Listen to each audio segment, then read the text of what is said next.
For 8 years, I worked overseas and sent money home to my wife every single month. Don't worry, she always told me. I'll take care of your daughter and grandson. So when I landed, I only wanted to surprise my family. But on the ride home from the airport, I saw a homeless woman under an overpass splitting her last sandwich with a little boy. Then she looked up. "Dad," she sobbed. "That's impossible. They told me you died 4 years ago." That was when I realized my money had never reached my daughter. Thank you for being here. It genuinely means everything. Drop a comment below and tell me where you're joining from. What city, what country? Let's see how far this story travels. Heads up, some details in this story are fictional, built to bring the message to life. Names and settings are not drawn from any specific person, but the heart of what I'm sharing. That part is yours to keep. The moment the airport door slid open and the dry Dallas heat wrapped around me like an old coat, I told myself this was the best day I'd had in 8 years. I was wrong. My name is Robert Callahan. I am 68 years old.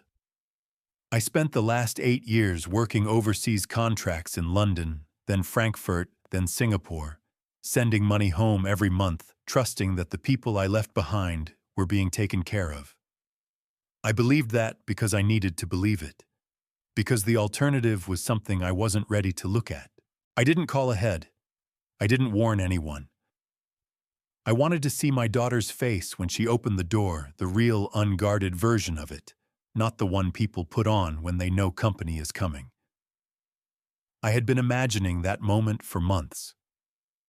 Claire in the kitchen, maybe. Noah doing homework at the table. The smell of something on the stove. I climbed into a taxi outside baggage claim, gave the driver the address of Claire's house in Oaklawn, and leaned back against the seat. Dallas scrolled past the windows, glass towers, highway, overpasses, the flat blue sky I remembered from 30 years of living here. My chest felt full of something I hadn't had much of lately. Hope, maybe, or something close to it. "First time back in a while?" the driver asked, glancing in the rearview mirror. 8 years, I said. He let out a low whistle. "That's a long time. You got family here?" "My daughter and my grandson. He's 10 now." I pulled out my phone and showed him a photo, Noah at maybe 7, grinning with a gap where his 2 front teeth used to be. "Haven't seen him since he was this size." The driver smiled. "He's going to flip out when he sees you." "Well, that's the plan," I said. We hit a red light near the downtown interchange underneath one of the old overpasses, where the concrete was stained dark from years of rain. I was looking at my phone, scrolling through old photos of Claire, trying to pick which one I'd show Noah first, when something outside the window made me stop. There was a woman sitting on a flattened cardboard box under the overpass. She was wearing a coat that was too big for her, the kind of faded olive green you see at Goodwill, and she had a plastic bag beside her feet.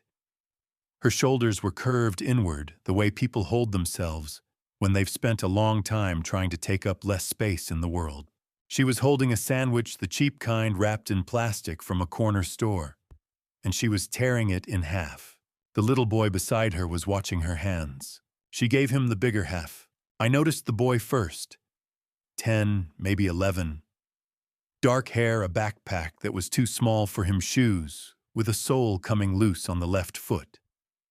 He took the sandwich without saying thank you, not out of rudeness, I thought, but out of habit, the kind that forms when gratitude starts to feel like too much weight to carry. Then the woman looked up. My breath left my body. "Pull over," I said. The driver blinked. "Sir, pull over right now. Right here." My voice came out harder than I meant it to, sharp and urgent in a way that made the driver cut across 2 lanes without asking another question. I was out of the car before it fully stopped. A horn blared behind me. I didn't care. My legs carried me across the sidewalk without my permission. I wasn't deciding to move, I was just moving, pulled forward by something that didn't have a name yet. The woman had looked back down when she heard the car door. She hunched her shoulders again, that same reflex, making herself small, becoming part of the wall. Claire. My voice broke on the word. The boy looked up first. His eyes were dark and careful, the eyes of a child who had learned to assess situations quickly. He looked at me the way kids look at strangers, measuring uncertain. Then the woman raised her head, and the world stopped. She was thinner than I remembered. Her cheekbones pressed against her skin in a way that made my throat tighten. Her hair was pulled back with a rubber band. She was wearing a sweater with a small tear near the collar. But it was her. Every line of her face, every feature, it was my daughter. The girl I had held in my arms the day she was born. The girl I had walked to the school bus for 7 years. The girl I had hugged goodbye at the airport before I flew to London, with a promise that it was only temporary. Claire stared at me. Her lips parted. Her whole body went rigid like someone had poured ice into her spine. The half sandwich dropped from her hand into her lap, and she didn't notice. Dad. Her voice was barely sound. That's not... She scrambled to her feet so fast, she nearly knocked the cardboard sideways. The boy grabbed her arm, steadying her. Claire, it's me. My voice cracked wide open. I took a step forward, my hands out, every instinct telling me to close the distance between us. It's Dad. I'm here. I'm real. She stumbled backward, one hand pressed flat against her chest, like she was trying to hold her heart in place. Her eyes were enormous. I had never seen that look on her face before. Not fear exactly, not grief exactly. Something worse. Something that looked like the moment a person's entire understanding of reality shifts under their feet. You're supposed to be dead, she whispered. I stopped walking. The words hit me somewhere below the ribs, and my body didn't know what to do with them. I stood on the sidewalk in the Dallas heat with my carry-on bag still rolling behind me, and looked at my daughter homeless, standing under a highway overpass, her son gripping her arm, and she was looking back at me like she was seeing a ghost. What? My voice came out raw. Claire, what did you just say? Her mouth opened, closed. Tears spilled down her face and she shook her head fast, pressing both hands over her mouth, her shoulders shaking. Oh, you died, she said, the words muffled behind her palms. Diana called me. She said you had a heart attack. She said you were gone. Her voice broke into pieces. She had papers, Dad. She had a death certificate. I saw it. I held it in my hands. The boy, my grandson, though I hadn't said it out loud yet, hadn't been able to took a small step to the side, positioning himself slightly in front of his mother. Protective. Automatic. The gesture of a 10-year-old boy who had been looking out for his mom for longer than any child should have to. I looked at him. He looked back at me. "Theo Noah," Claire said, her voice wrecked and wet. "Noah, this is..." She stopped, pressed her lips together. "This is your grandfather." Noah did not move for a long moment. He looked at me. Really looked the way children do when they're deciding whether to trust you, and then something shifted behind his eyes. "She told us you were dead," he said. His voice was steady, quieter than I expected. "She showed Mom the paper." I crouched down to his eye level right there on the sidewalk, cars still rolling past behind me. "And I know," I said. "And I am so sorry it took me this long to come home." He studied my face for another few seconds. Then, without warning, he stepped forward and wrapped his arms around my neck. I held on. Over his shoulder, I could see Claire with both hands still pressed over her mouth, her whole body shaking, tears running freely down her face. And I held my grandson on the sidewalk under that overpass and let my own eyes burn because there was nothing else left to do. I was home, but whatever I had come home to, it was not what I had imagined. The shelter on Harwood Street looked like a converted church hall, brick exterior, narrow windows, a hand-painted sign above the door that read, Harwood Women and Family Shelter in dark blue letters. I followed Claire and Noah through the entrance, carrying her plastic bag, because she had tried to carry it herself, and I had taken it from her hands without asking. Some things a father just does. Inside, the air smelled like industrial laundry detergent, and the tail end of a dinner that had been served hours ago, something with soup, something warm. The hallway was clean, worn, smooth by years of foot traffic. Framed artwork hung along the walls, finger paintings and crayon drawings, the kind made by children who needed somewhere to put what they were feeling. A woman came out of the front office when she heard the door. She was in her mid-50s, broad-shouldered, with reading glasses pushed up on her forehead, and the kind of calm in her eyes that only comes from years of sitting with people in their worst moments. She looked at Claire first, the way you check on someone you know, then at me, and her expression shifted into something careful and quiet. Karen. Claire said, her voice still rough from crying. This is my father, Karen Shields.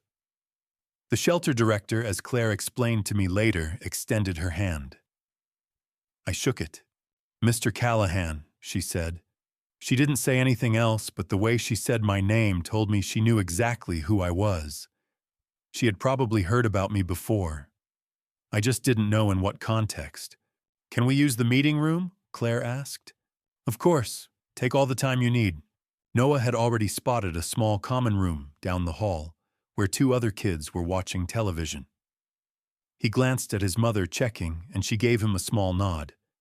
He disappeared around the corner without a word, but not before he looked back at me once more like he was making sure I was still there. I understood that look. It was the look of someone who had learned that people disappear. The meeting room was small, a folding table, 4 plastic chairs, a window that looked out onto a narrow strip of parking lot. Claire sat down across from me and wrapped her hands around a paper cup of water Karen had quietly set on the table before pulling the door closed behind her. I leaned forward. Tell me about the death certificate, I said. Claire's jaw tightened. She set the cup down and pressed her palms flat on the table like she needed something solid to hold on to. Diana called me on a Tuesday morning, she said. About 4 years ago. She said you'd had a heart attack in Singapore, that it happened overnight, that by the time anyone found you it was... She stopped, swallowed hard. She said she was handling everything, the arrangements overseas. She said there was nothing for me to do, and you believed her. Dad! Her voice broke on that one word. She sent me a death certificate. It had your name on it. It had a date, a location, a cause of death. It had what looked like official seals. Her eyes filled again, and she blinked hard, fighting it. I had no reason to think it was fake. I had no way to check. I kept my voice even though my chest was burning. What about calling, emailing? There must have been some way. She changed your number, Claire said. She told me the overseas plan was canceled after you passed. Your email bounced back. Your work contact said you had retired. Her voice went flat and quiet in a way that was worse than crying. She thought of everything, Dad. Every single exit. She closed them all before she made that call. My hands were shaking. I pressed them together under the table so she wouldn't see. I'm sorry, I said. It came out hollow, 2 words that couldn't begin to touch what they needed to touch. Claire, I am so sorry I wasn't here. I should have... Don't. She shook her head. Please don't do that. Not yet. She stood up and walked to the corner of the room where a cardboard box sat on the floor. I hadn't noticed it when we came in. It was old.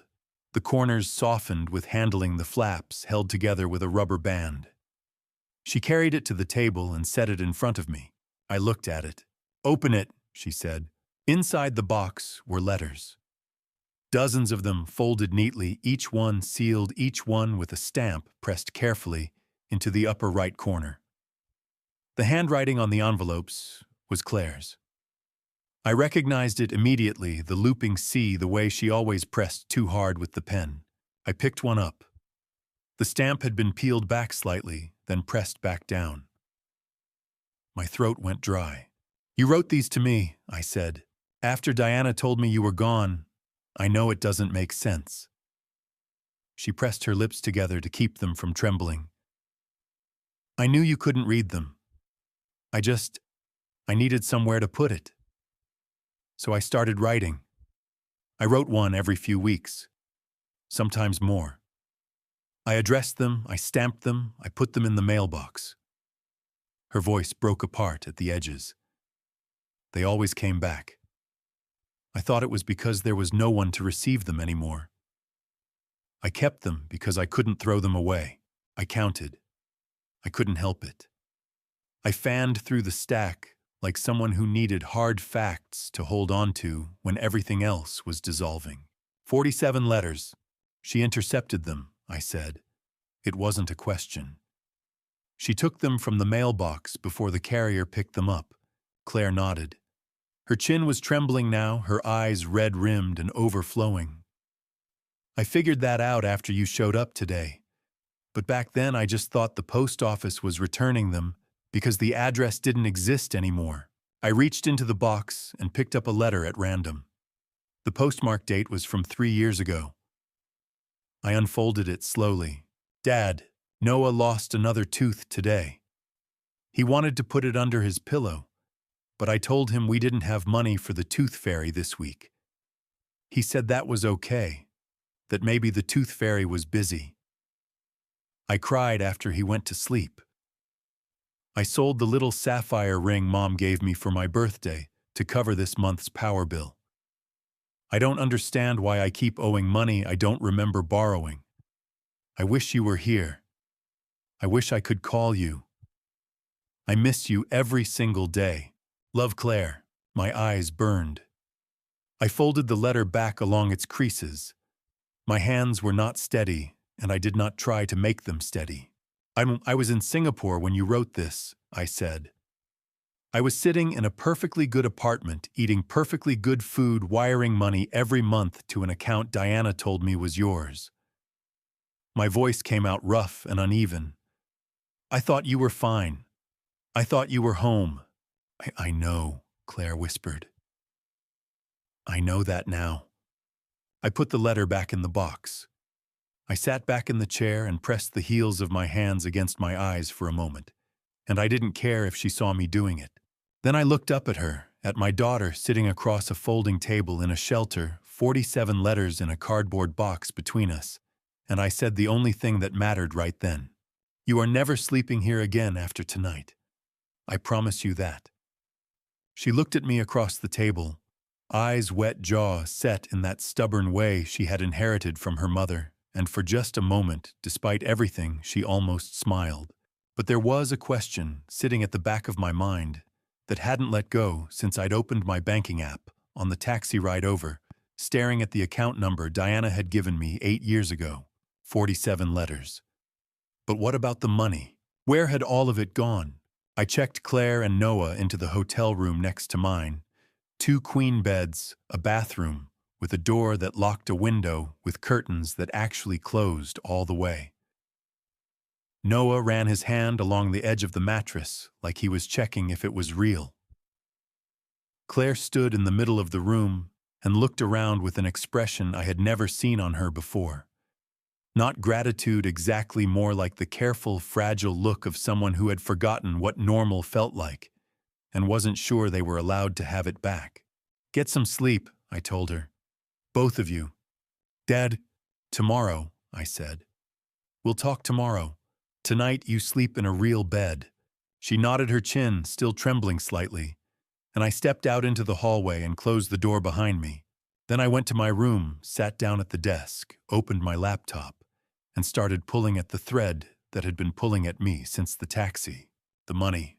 I had been sending funds home every single month for 8 years. Every month without fail, I transferred what I believed was more than enough: mortgage payments, utilities, groceries, medical expenses, extra cushion for emergencies. The transfers always went through without issue. I never questioned it because there was never a reason to question it. Diana sent me occasional photos of the house, occasional updates Claire's doing well. Noah started kindergarten, the roof needed a small repair taken care of, and I believed her because I had built my entire life on the assumption that the people you trust will behave like people who deserve trust. I had been a fool for 8 years, and I had paid for it. But my daughter had paid more. I logged into my overseas banking portal and pulled up 8 years of transaction history. The transfers were all there, clean, consistent, one per month, always on the 15th. I clicked on the receiving account number. I had never looked at it closely before. Why would I? The money left my account on time, and that was the end of my involvement. But now I looked. The account was registered under the name Clare Callahan. That part looked right. But the email address listed for account notifications was one I had never seen, not Claire's personal email, not any address I recognized. And the phone number attached for two-factor authentication verification was a number with a Houston area code that I had never dialed. My stomach dropped like a stone off a bridge. I picked up my cell phone and dialed the Houston number. It rang 4 times and went to a generic voicemail, no name, no greeting, just a beep. I hung up. I went back to the transaction page and added up every transfer I had made over 8 years. My hand went completely still on the mouse. $1,240,000. I said the number out loud in the empty hotel room, quietly, the way you repeat something when your brain refuses to absorb it the first time. $1.2 million transferred faithfully every month for 8 years into an account that my daughter had never touched because my daughter had never known it existed. She set it up before I left. I said to no one. My voice sounded strange to me, flat and hollow and very, very calm, the kind of calm that lives on the other side of something enormous. She set the whole thing up before I ever got on that plane. I sat there for 60 seconds, doing nothing. Then I picked up my phone again and called Arthur Webb. Arthur Webb had been my lawyer and one of my closest friends for 30 years. We had gone to law school together, though I had gone into business, and he had stayed in the courtroom. He was 70 years old, semi-retired, sharp as a man half his age, and he answered on the second ring despite the fact that it was nearly 11 o'clock at night. Robert. His voice was alert immediately. Arthur had the instincts of a man who had spent decades getting bad news at inconvenient hours. "Where are you?" "Dallas," I said. "I came home early. Arthur, I need you to listen to me carefully." "I'm listening." I told him everything. Clare under the bridge, the shelter, the death certificate, the 47 letters, and then the account number, the unfamiliar email, the Houston phone number, and the total that was still glowing on my laptop screen in the dark hotel room. Arthur did not interrupt. He did not gasp or exclaim. He listened the way good lawyers listen, completely quietly, with every part of his attention locked onto every word. When I finished, there was a brief pause. "Read me the account number," he said. I read it.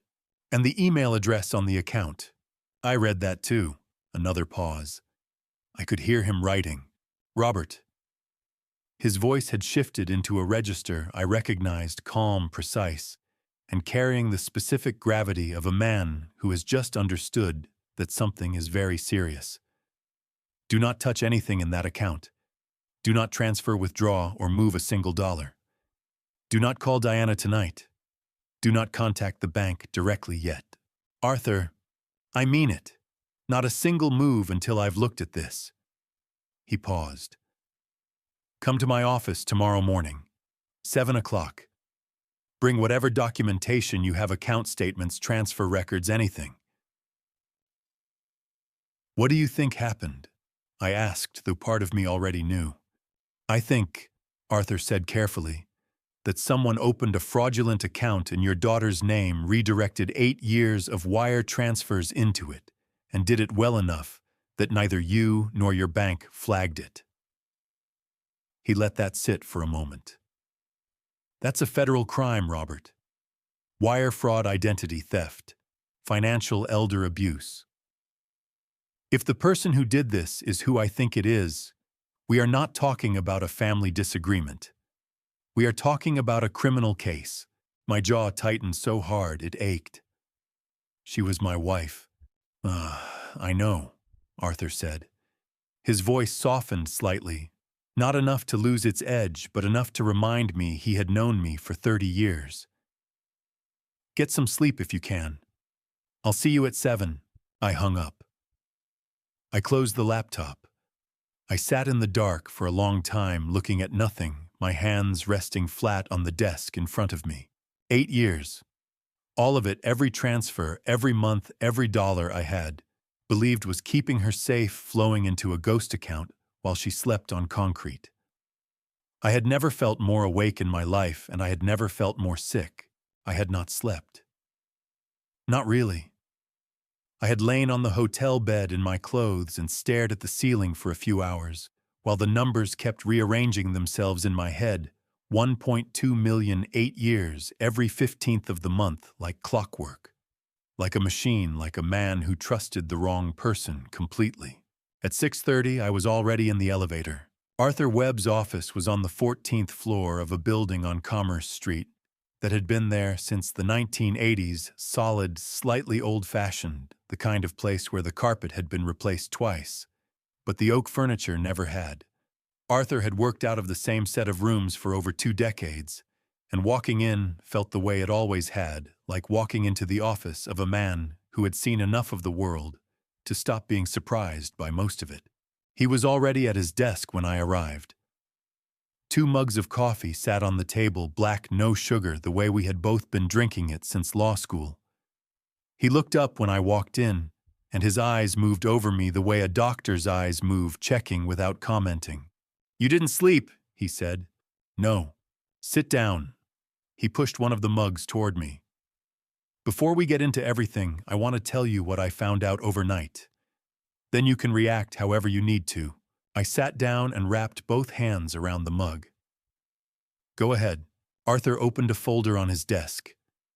Inside were printed pages, transaction records. I could see that much from across the desk, and he turned them so I could read them right side up. After we talked last night, I called Marcus Hale," Arthur said. Marcus Hale was the private investigator Arthur had worked with for years, a former Dallas PD detective, meticulous and discreet. I asked him to start with one thing: any financial connections between Diana and the Harmon family. I leaned forward. The Harmons were Claire's in-laws, or former in-laws now, I supposed, since the marriage to Ethan had collapsed. I had always understood them to be the source of a lot of Claire's misery in the last few years, cold, unsupportive, pushing Ethan toward a divorce that Claire hadn't wanted and couldn't afford. I had resented them from a distance. I had never thought to ask who was paying them. "What did Marcus find?" I asked, though the way Arthur's expression had settled into something flat and deliberate already told me the answer was going to make my coffee taste like ash. Arthur tapped the first page. "Over the past 6 years, Diana Callahan made a series of wire transfers to a personal account held by Gerald Harmon, Ethan's father." He slid the page toward me. 41 separate transactions. Never more than $3,000 at a time. Always a few weeks apart. I looked at the numbers. 41 transactions. My eyes moved to the total at the bottom of the column. $83,000, I said, to 83,420. Arthur confirmed. Small enough that no single transfer triggered a bank review.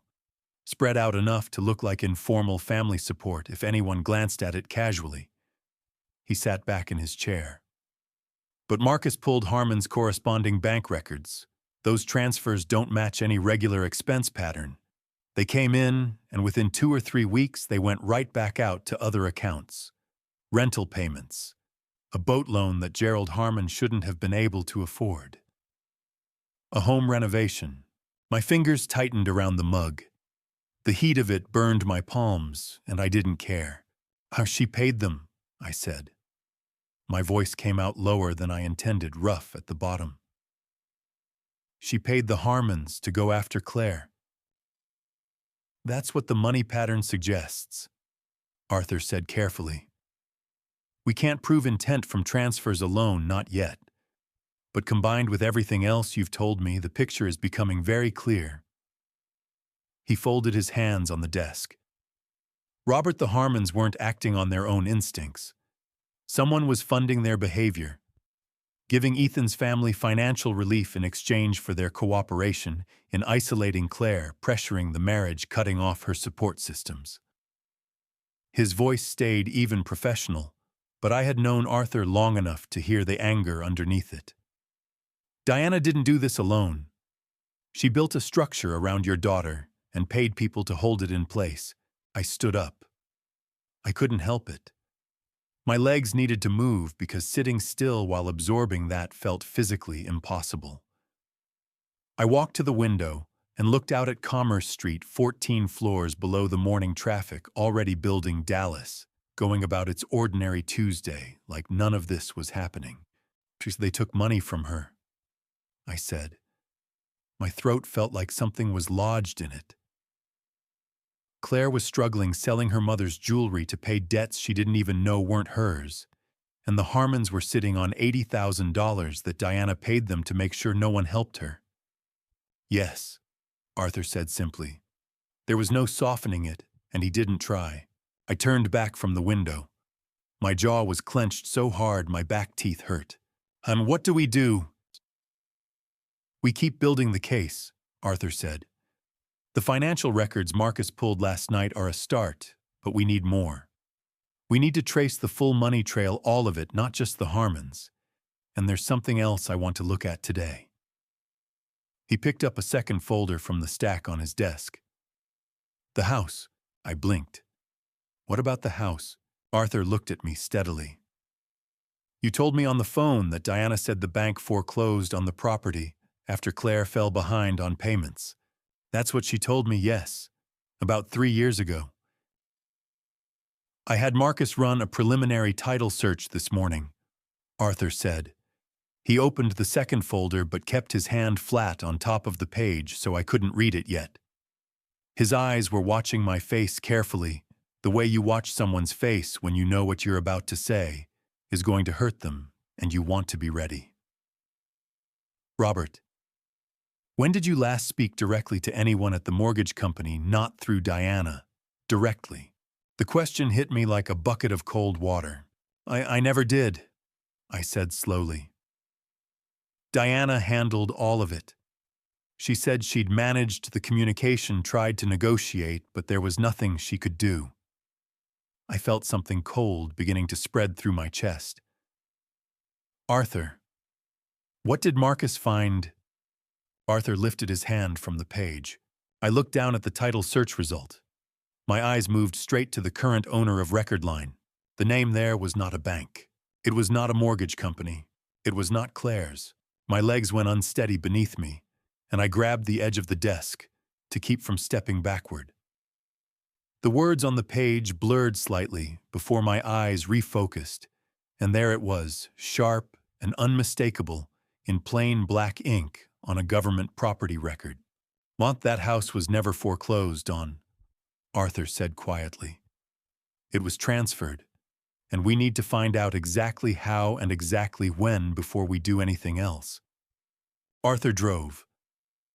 I sat in the passenger seat and watched Dallas slide past the window coffee shops opening their doors, school buses making their rounds, ordinary people living ordinary Tuesday mornings, and felt like I was watching it all from behind thick glass. The world outside looked exactly the same as it always had. Mine had been unrecognizable for less than 48 hours, and already I couldn't remember what it had felt like to be the man who stepped off that plane believing everything was fine. The Dallas County Property Records Office was a government building, near the courthouse, beige walls, fluorescent lighting, rows of filing cabinets that smelled like paper and time. A clerk led us back to a research room, and pulled the physical file for the property on Birchwood Lane, Oaklawn, the address I had given Claire when I handed her the keys 8 years ago. The house I had bought outright, no mortgage, paid in full, because I had wanted her to have at least one thing in her life that nobody could take away from her. The irony of that sat in my chest like a stone. Arthur spread the documents across the table. I leaned over his shoulder, and we went through them together, the original deed from when I purchased the property, the title insurance, the tax records. All clean, all normal, all bearing my name and Claire's name exactly as they should. Then Arthur slid the next page in front of me. This is the transfer document, he said. His voice was steady and professional, the way it got when he was controlling something tightly. Filed 4 years and 9 months ago. I looked at it. It was a warranty deed, the standard form used in Texas property transfers, and it listed a grantor, a grantee, and the terms of the transfer. The grantor line read, Robert James Callahan, by power of attorney. The grantee line read, Diana Marie Callahan. My eyes moved to the attached power of attorney document. It was a single page notarized with a signature at the bottom that was supposed to be mine. I looked at that signature for a long time. My jaw tightened until my molars ached. That is not my signature, I said. Arthur looked at me sharply. You're certain? I have signed my name the same way for 40 years. I pressed my finger to the page just below the forged line. The last stroke of the H in Callahan, I always pull it upward.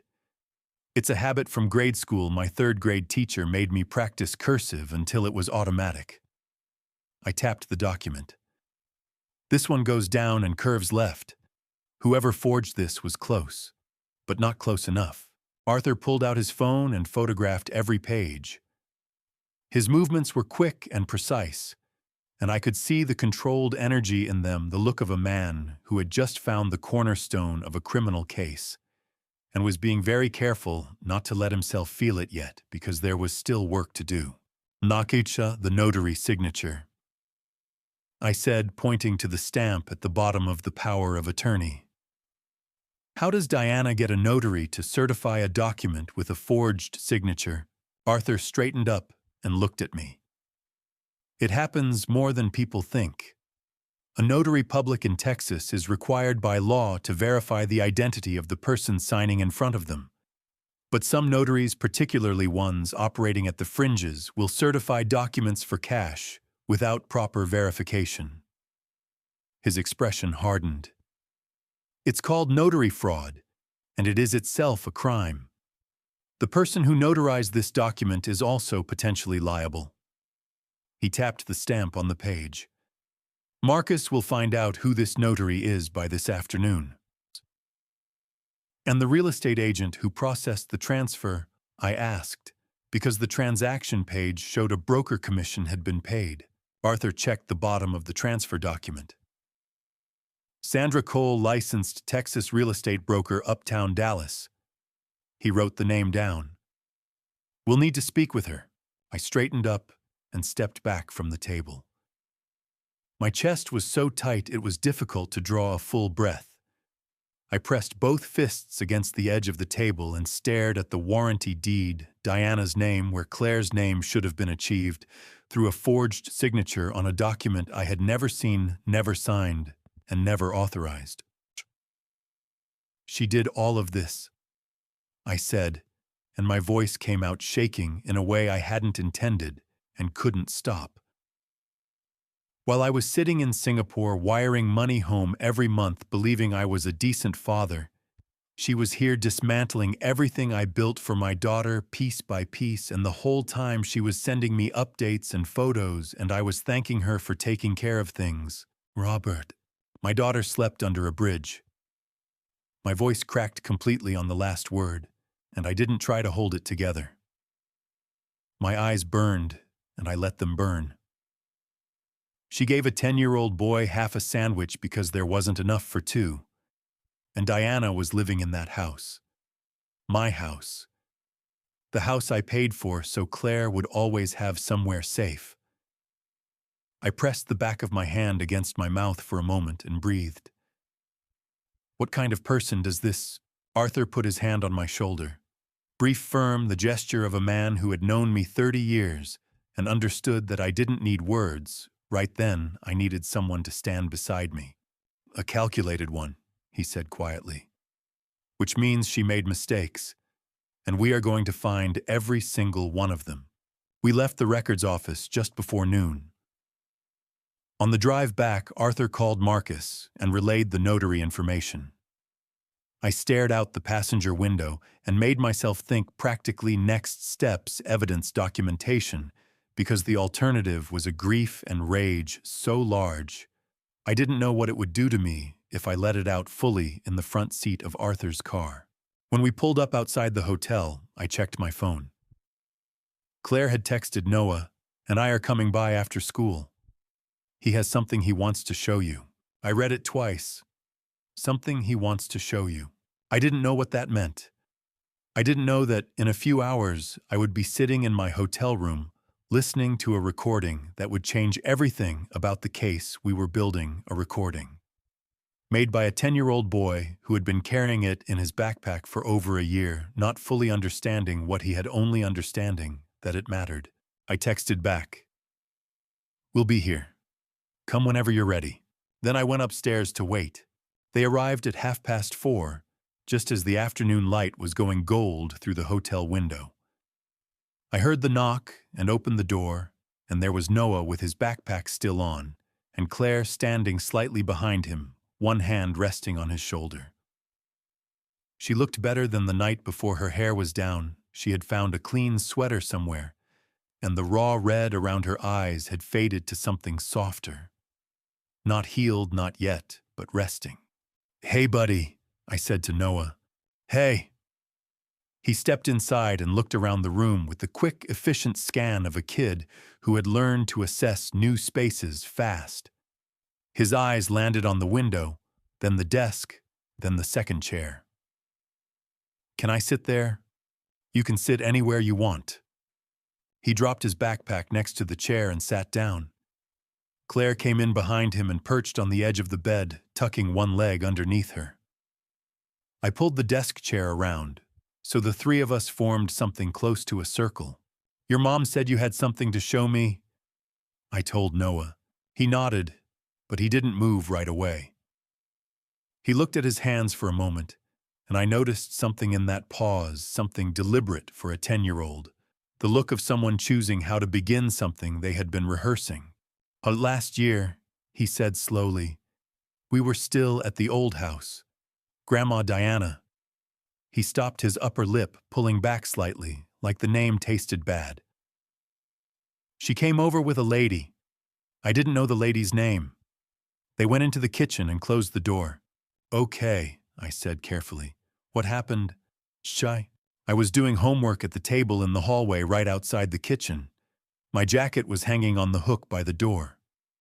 He reached into his backpack and pulled out a phone, old model screen, cracked across the lower right corner. The kind of device that had clearly lived a hard life in a kid's bag.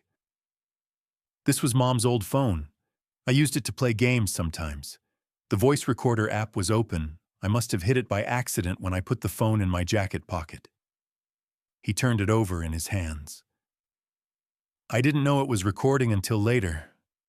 When I listened back, He looked up at me and his eyes were older than 10. "I didn't know what to do with it, Grandpa. So I just kept it." My heart was hammering. I kept my voice quiet and steady. "Can I hear it, Noah?" He plugged in the charging cable from the nightstand, waited for the screen to light up, then navigated to the audio file with practiced fingers. He held the phone out to me. The timestamp on the recording read 11 minutes and 23 seconds. I pressed play. The audio was imperfect, muffled in places, the ambient sound of a kitchen underneath it, the occasional clink of something being set on a counter. But the voices were clear enough. Diana's voice, first lower than I remembered it, stripped of the warmth she had always performed when I was listening. "The transfer needs to happen before the end of the month. Sandra already has the paperwork ready." An older woman's voice, unfamiliar to me, but I would find out later it belonged to Patricia Harmon, Ethan's mother. And if she contests it, she won't. She doesn't know what she's looking for. She thinks the bank is handling it. A pause. What about the account Robert's been sending? Robert sends every month without checking. He trusts me completely. Diana's voice carried something in it that made my stomach heave. Not cruelty exactly, but a kind of cold satisfaction, the tone of someone describing a well-functioning machine. Everything routes through the secondary account. Claire never sees a cent, and the Harmon's arrangement, ongoing. As long as Ethan's family keeps the pressure on, I keep the payments current. Gerald understands what's expected. There was more specifics about timing about a document Sandra had prepared a reference to a notary whose name I didn't catch fully on the first listen. When the recording ended, the room felt different. Smaller. Like the walls had moved inward by a foot while the audio played. I set the phone down on the desk. My hands were shaking, not slightly, but visibly the way hands shake when the body is processing something it cannot contain. Claire was sitting on the edge of the bed, with both arms wrapped around herself, her face pale, her eyes fixed on the phone, like it was something dangerous. "Noah," I said, and my voice came out rough around the edges. "You carried this for over a year. I didn't know who to give it to." His chin jutted out slightly, that stubborn angle that looked exactly like Claire's. Mom was dealing with so much, and I didn't really understand all of it. I just knew it was bad. I reached over and put my hand on the top of his head, the way I used to do when he was small, before the 8 years. He didn't pull away. "You did right," I told him. "You did exactly right." I picked up my phone and called Arthur. He answered on the first ring. "Robert, I need you at the hotel," I said. "Right now.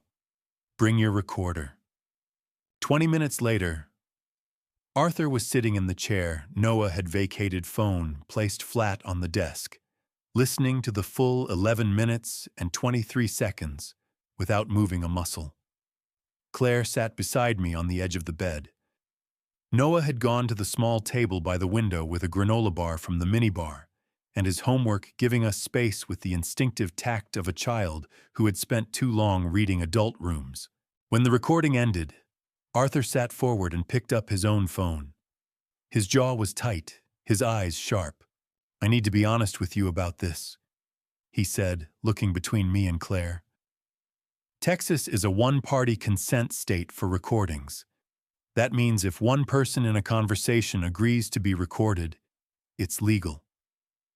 But Noah wasn't part of the conversation, it was accidental, and he's a minor. That makes this a third-party recording." He paused.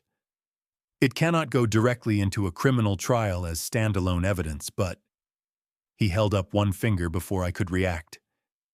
"It can absolutely be used in a civil proceeding. And more importantly, it tells us exactly where to look for corroborating evidence. Every name, every account, every action mentioned in that recording. We now know precisely what we're looking for." Claire let out a breath that sounded like it had been trapped in her lungs for a long time. "So it helps. It changes everything," Arthur said simply. He looked at Noah across the room. "Son, thank you for keeping that safe." Noah glanced up from his homework, shrugged with the casual dignity of a 10-year-old who had just been thanked by a lawyer, and went back to his math worksheet. I looked at Arthur. "What's next?" He closed his notepad and stood up, already reaching for his coat.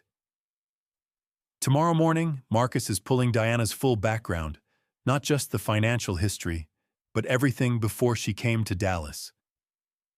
He met my eyes and held them. "Robert, the way this is structured, the accounts, the payments, the timing, this is not someone who improvised. This is someone who has done something like this before." He picked up his briefcase. "I want to know who Diana was before she became your wife." The door closed behind him. I sat on the edge of the bed and looked at my daughter, and she looked back at me, and neither of us had words for it yet, but what I felt burning in my chest was no longer just grief or rage. For the first time since I had stepped off that plane, it was something else. It was the certainty that we were going to win. The folder was already on Arthur's desk when I walked in the next morning. No coffee this time, just the folder, a legal pad covered in Arthur's tight handwriting, and the expression on his face that I had come to recognize over the past 4 days as the one he wore when the news was worse than expected. "Sit down," he said. I sat. So Marcus worked through the night. Arthur opened the folder and turned it so I could read it. I asked him to pull Diana's full history, not just the financial trail, but everything. Where she lived before Dallas, where she worked, what her movements looked like in the 2 years before you met her. He tapped the first page. "Read the dates." I looked. Diana had relocated to Dallas from Phoenix, Arizona. The date of her lease on the apartment in Uptown was stamped at the top of the tenancy record Marcus had obtained. 14 months before Margaret died. I looked up at Arthur. "She was already here. She was already here," he confirmed. His voice was flat, precise. "Not after Margaret passed. Not after you were grieving and vulnerable. She moved to this city 14 months before any of that happened." My chest contracted. I pressed my palm flat against the desk and kept reading. The next page was a compilation of event guest lists, 3 separate business networking events held in Dallas over an 18-month period. Marcus had cross-referenced the attendee records. Robert James Callahan appeared on all 3 lists. So did a name I now recognized, Diana Marie Prescott, as she had been known before our marriage. "She was at all 3 of these," I said, and my voice came out strange and thin like air through a narrowed pipe. "Yes." Arthur leaned forward. "The first event was 22 months before you met her at the Henderson Group dinner. The second was 16 months before. The third was 9 months before." He looked at me steadily. "Robert, your name was on those guest lists. They were published events, business community, semi-public invitation lists that circulated through industry networks. Anyone who wanted to find out where you would be on a given evening could have done so with minimal effort." I stood up. I could not sit still with what was moving through my body. I walked to the window and gripped the sill with both hands and stared out at Commerce Street below without seeing any of it. "She targeted me," I said. The words felt foreign in my mouth, the kind of thing you hear about in news stories in other people's lives, in situations that happen to people who are not paying attention. I had always believed I was paying attention. "She picked me out, studied me, positioned herself, and then waited for the right moment. That is what the evidence suggests," Arthur said carefully. "She moved to Dallas before Margaret was even diagnosed, which means she didn't swoop in after Margaret got sick." My knuckles whitened against the windowsill. She was already in position. She was waiting. My throat tightened with a fury so cold it almost felt like calm. My wife was dying, and this woman was already in my city, already attending my professional events, already planning her next move. "Robert." Arthur's voice was quiet but firm. "I need you to hear something. None of what she did at that stage was illegal. Attending public events, relocating to a city, those are not crimes." He paused. "But they establish premeditation. When we present the full case, the forged documents, the fraudulent accounts, the payments to the Harmons, and we show the court that Diana positioned herself in your life deliberately before any of it began, that speaks directly to intent. It tells a jury that this was not impulse, not opportunism, not a marriage gone wrong." He met my eyes. "It tells a jury this was a plan." I turned back from the window. My jaw was set so hard it ached from my back teeth to my temples. "How long had she been doing this?" I asked. "Before Dallas, before me. Was there anyone else?" Arthur held my gaze. "That's the question Marcus started on this morning. He made a call to a contact at the Georgia Bureau of Investigation. He paused, measuring his words. There is a sealed record in Fulton County, Georgia, from approximately 20 years ago. A civil fraud complaint involving a woman matching Diana's description, operating under a different name. The complaint was settled out of court, the record sealed by agreement. The room seemed to tilt slightly. A different name. Hatinukutuada. Diana changed her legal name once about 15 years ago, before she came to Dallas. Arthur folded his hands on the desk. The Georgia record is sealed, meaning we cannot access it directly without a court order. But Marcus has located the attorney who represented the family that filed the original complaint. He is retired and living in Savannah. Arthur's expression was controlled and careful. Marcus is driving to Savannah tomorrow. I stood in the middle of Arthur's office and felt the last version of the story I had told myself about my life. The one where I was a decent man who made one bad choice out of grief dissolve completely. This was not a bad choice. This was a trap. Set before I even knew someone was hunting. She watched me bury my wife, I said. My voice broke on the word wife, and I let it break, standing right there in the middle of Arthur's oak-paneled office like the 68-year-old man I was with nothing left to protect except the truth. She stood at the edge of my grief, and she waited. Arthur stood up and came around the desk. He put both hands on my shoulders, the way old friends do, the way that asks nothing and offers something solid. We are going to take her apart piece by piece, he said quietly. Every layer, every lie, every dollar. His grip on my shoulders tightened slightly. But I need you standing, Robert. I need you functional. Can you do that? I breathed in. I breathed out. Yes, I said. Good. He stepped back, already reaching for his phone. Because Marcus is going to call me this afternoon with the Georgia contact's information, and there is something else coming in a financial report on Claire's credit history that I think is going to make you very angry all over again. He was right about that. Marcus called at 2:17 in the afternoon. I know the exact time because I was sitting across from Arthur when his phone rang and I watched him pick it up. Listen for 40 seconds without speaking, then set it face down on the desk and look at me with the expression of a man who has just been handed the piece that completes a picture he already knew was ugly. The retired attorney in Savannah talked, Arthur said. I sat forward in my chair, and 22 years ago, a woman named Diana Prescott, matching Diana's physical description, same approximate age, was named in a civil fraud complaint filed by a family in Buckhead, Georgia. Wealthy. Elderly father, adult children. She had married into the family under circumstances the children found suspicious from the beginning. Over a period of 4 years, approximately $400,000 in assets moved from the father's accounts into accounts she controlled. Arthur's voice stayed measured, and even a dam holding back something enormous. When the family hired an attorney and started asking questions, she settled, paid back a fraction, signed a non-disclosure agreement, and the case was sealed.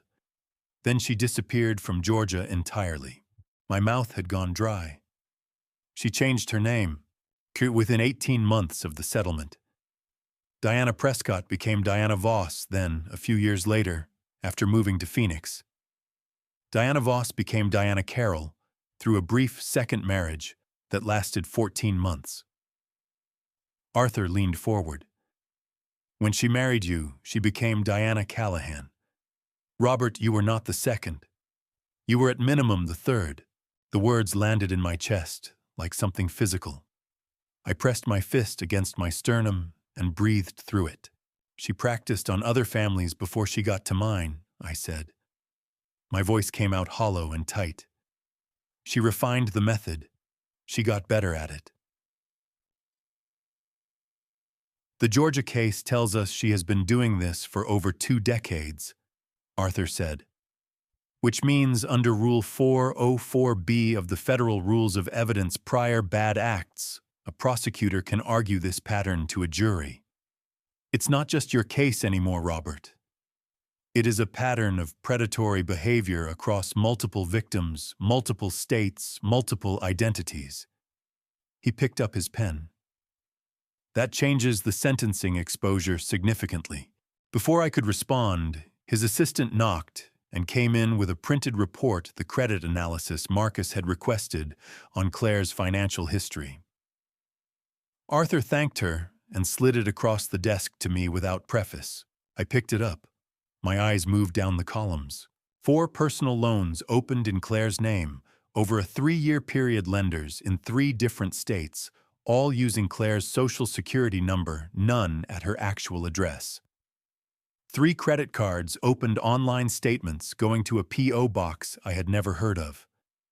2 commercial loan guarantees, both signed with a notarized signature that I now knew to look at very differently. Total outstanding debt attributed to Clare Callahan, $342,000. She used Claire's social security number, I said. My voice was shaking again, not from weakness I had decided, but from the sheer accumulated weight of it. Claire's real SSN combined with fake contact information, so the statements went directly to Diana. Claire never knew the accounts existed. Correct, Arthur said. It is a well-documented form of identity theft, using a legitimate identifying number to establish credit, then routing all correspondence to a separate address controlled by the thief. The victim's credit score deteriorates, debt collectors eventually make contact at the real address, and by then the damage is done. He looked at me steadily. Under the Identity Theft and Assumption Deterrence Act, this is a federal felony. Each account opened constitutes a separate count. We are looking at 9 separate counts of identity theft on top of everything else. 9 counts. $342,000 of debt that my daughter had spent her savings, her possessions, and her health trying to repay without understanding where it came from or why it would never stop growing. I stood up. I walked to the window. I stood there and pressed my forehead against the cool glass and breathed in through the nose, out through the mouth, and did not say anything for a long moment because I was afraid of what would come out if I opened my mouth before I was ready. Robert, Arthur said from behind me, his voice gentler now. I keep thinking about the jewelry, I said. My throat was raw. Margaret's rings, the sapphire bracelet I gave Claire on her 30th birthday. She sold all of it to pay debts that Diana created. I lifted my head from the glass. My reflection looked older than I expected, hollowed out around the eyes, gray and tight. She sold her mother's things trying to pay back a thief. I know. And the whole time she was doing that, bankrupting herself, selling everything she had, destroying her credit. She also believed I was dead. I turned back to the room. My voice steadied itself, not because the pain had eased, but because something harder had moved underneath it. She was doing all of that completely alone. No father, no money, no home. Just her and a little boy and a mountain of debt she didn't create. Arthur looked at me with the clear, unblinking eyes of someone who was not going to offer me a comfortable lie. Yes, he said simply. I picked up my jacket from the chair. I need to go see her. Robert, we still have the case structure to... Tomorrow, I said. We work tomorrow.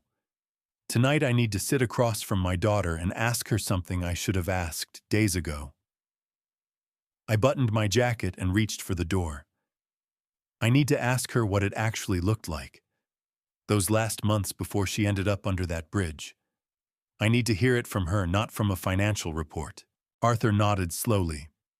All right, one more thing. I stopped with my hand on the doorframe.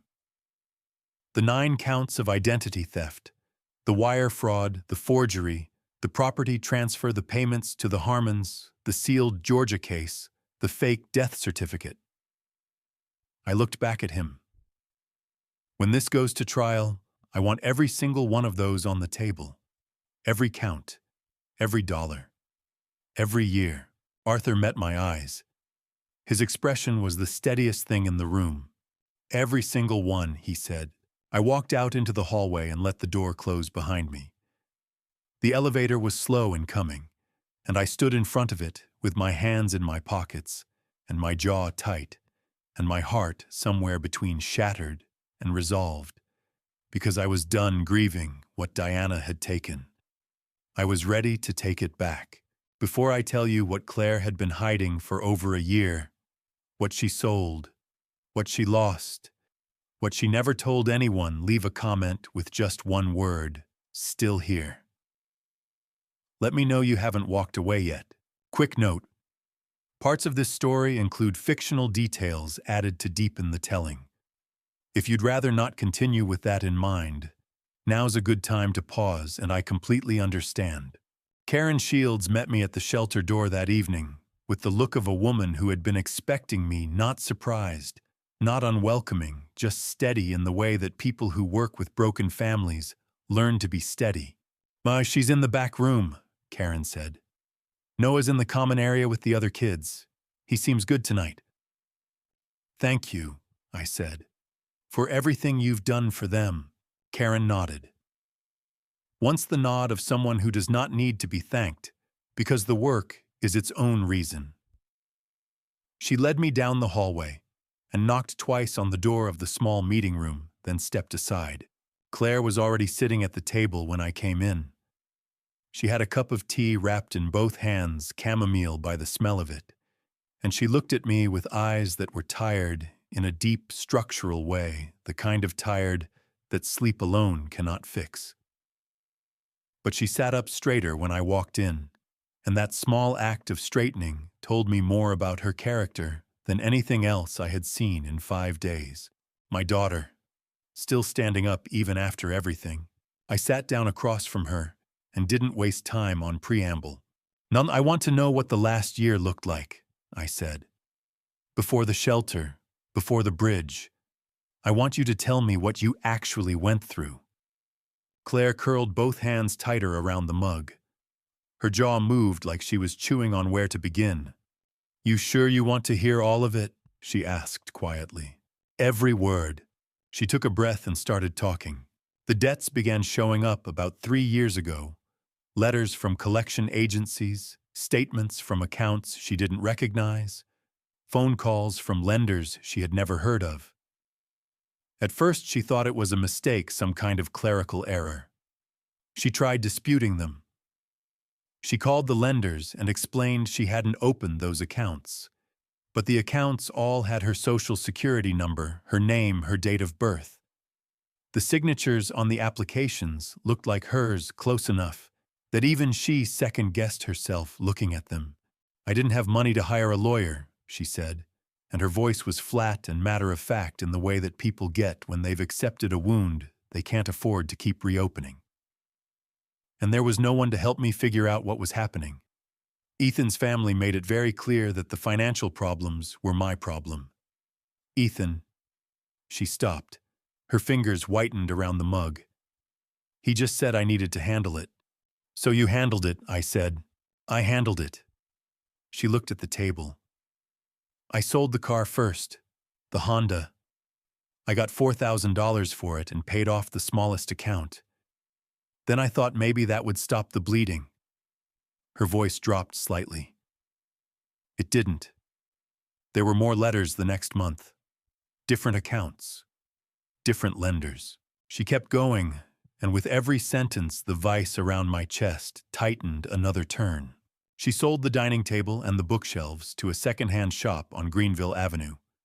She sold the television, the small chest of drawers from the bedroom, the kitchen appliances she didn't strictly need. She sold the necklace Margaret had given her on her 16th birthday, a small gold chain with a crescent moon pendant. She told the pawn shop it was just jewelry she didn't wear anymore. "That's not true," she said. Her voice cracked for the first time. I wore it every single day until I had to sell it. I kept touching my collarbone for weeks afterward looking for it. My eyes were burning. I pressed my fingers against them briefly and breathed. She kept going. The sapphire bracelet I had bought her for her 30th birthday. Margaret's pearl earrings, the ones she had worn to Claire's college graduation. A small diamond ring that had belonged to Margaret's own mother. "Mom's ring," I said. My voice had no volume left. I held on to it the longest, Claire said. She was crying now, not sobbing, just steady tears running down her face like she was past the point of fighting them. Every time I thought about selling it, I put it back in the box. But then there was a month where Noah needed new shoes for school, and I was $300 short on the power bill, and She pressed her lips together. I told myself Mom would have understood. She would have, I said. She absolutely would have. I know. Claire wiped her face with the back of her hand. But knowing that didn't make it stop hurting. She told me about the last item she sold, the set of Lego I had bought Noah the Christmas before I left for London. He had been 2 years old. She'd kept it in the original box for years, saving it for when he was old enough. When the time came, she finally gave it to him, and 6 months later, she sold it to a woman at a yard sale for $12 because she needed to eat that week. He didn't cry, Claire said. Her voice broke completely on that sentence. He just asked me if we were going to be okay, and I said yes, and he went to his room, and I stood in the kitchen and cried until I couldn't stand up anymore. She looked at me with red eyes and a jaw set in pure steel. And then I washed my face and made dinner. I reached across the table and took both her hands in mine. They were cold. I held them and didn't say anything because there were no words in the English language sufficient for that moment, and I had the good sense not to try. After a moment, I squeezed her hands. When there was nothing left to sell, I said carefully, "What did Ethan's family do?" Claire's expression shifted, not to pain exactly, but to something more complicated. She pulled one hand back and picked up her tea again. "They told us to go," she said. Just like that. Just like that. She turned the mug in her hands. "They changed the locks while we were out. Our things were in garbage bags on the porch." The rage that moved through me was so absolute and so clean, it almost felt like peace. I breathed through it. "Ethan let that happen," I said. It was not a question. Claire looked at me, then really looked the way she hadn't quite let herself do since I came back, and I saw something shift behind her eyes. Not the grief. Something more specific. Something she had been deciding whether to tell me for 5 days. "Dad," she said slowly, "there's something about Ethan I've never told you. Something I didn't fully understand myself until recently." She turned the mug in her hands.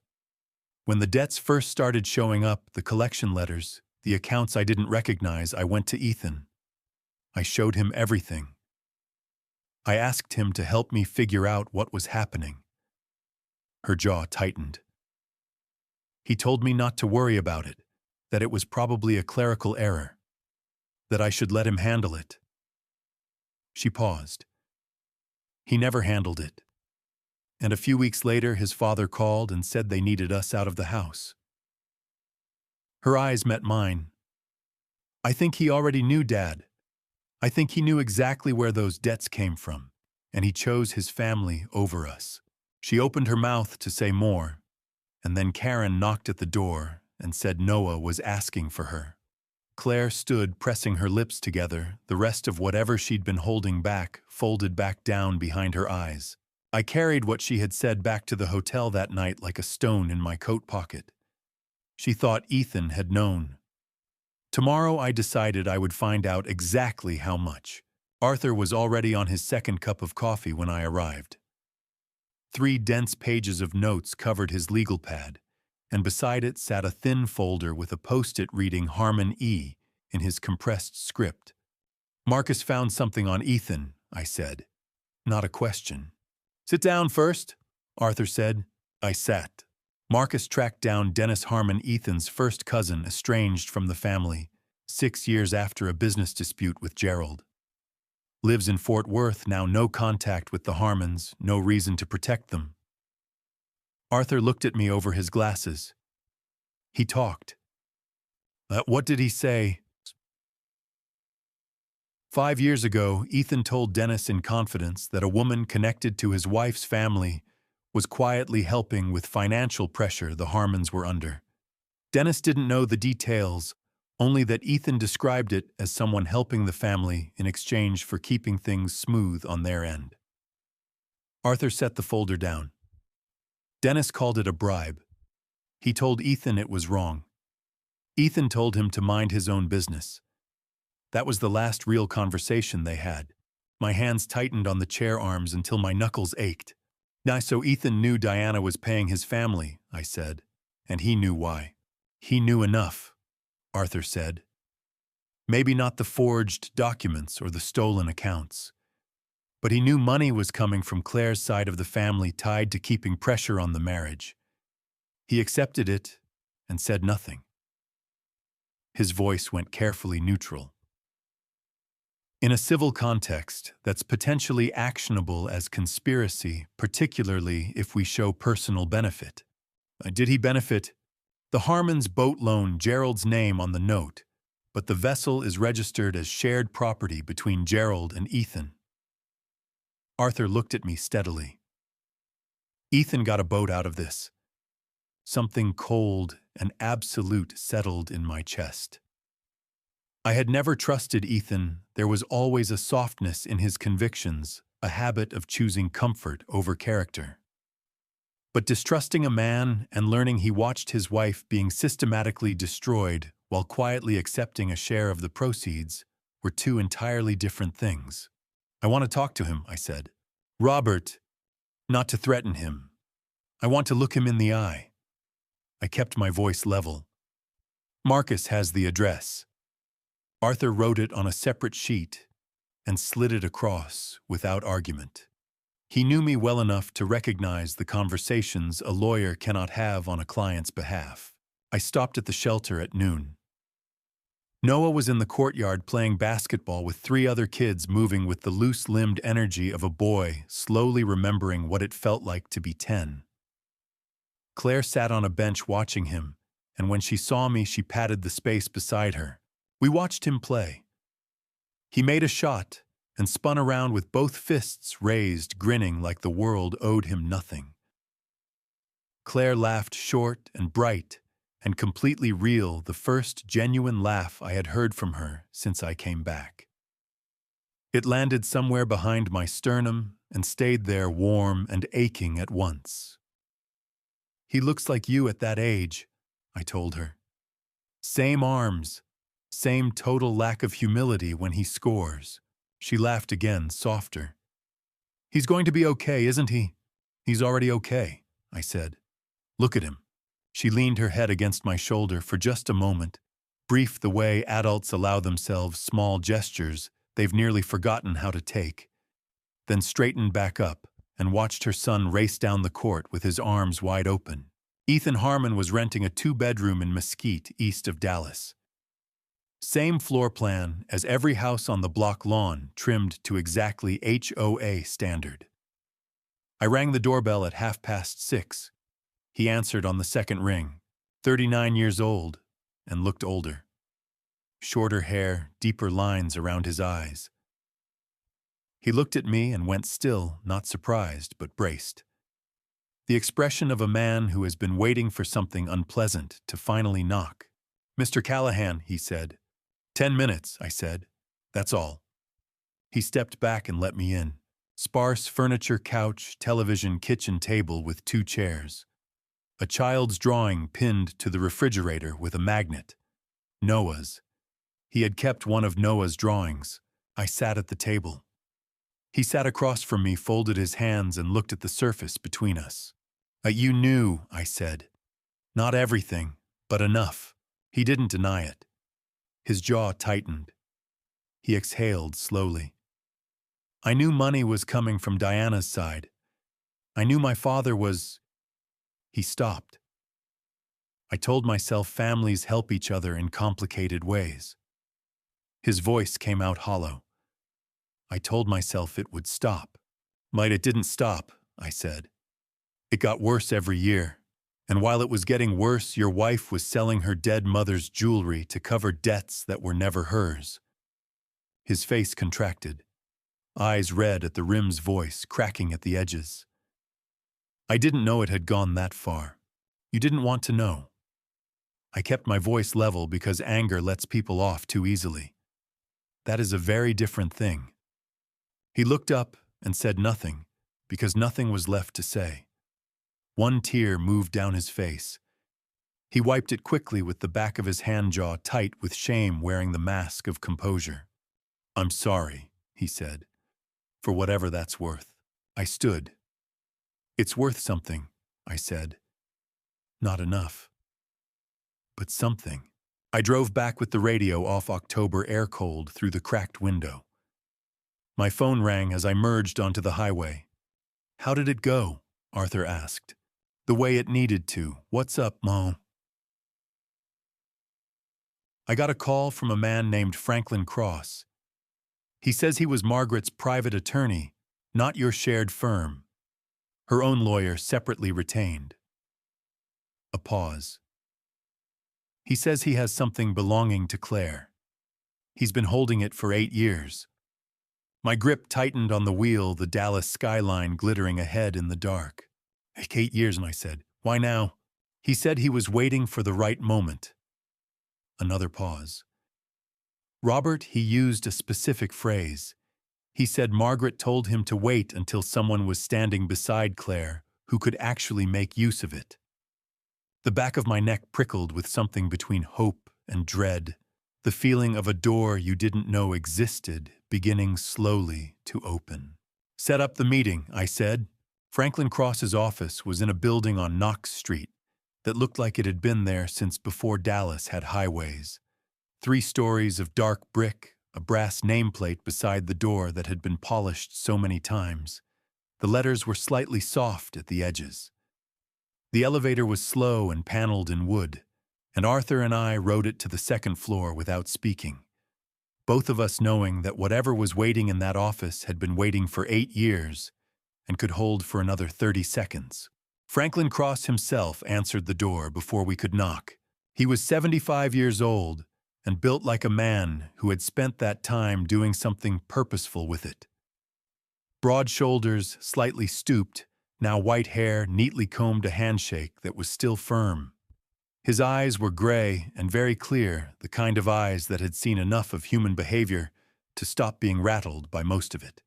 He looked at me for a moment, after we shook hands, studying my face with the directness of someone who had heard a great deal about me from a woman who was no longer alive to introduce us.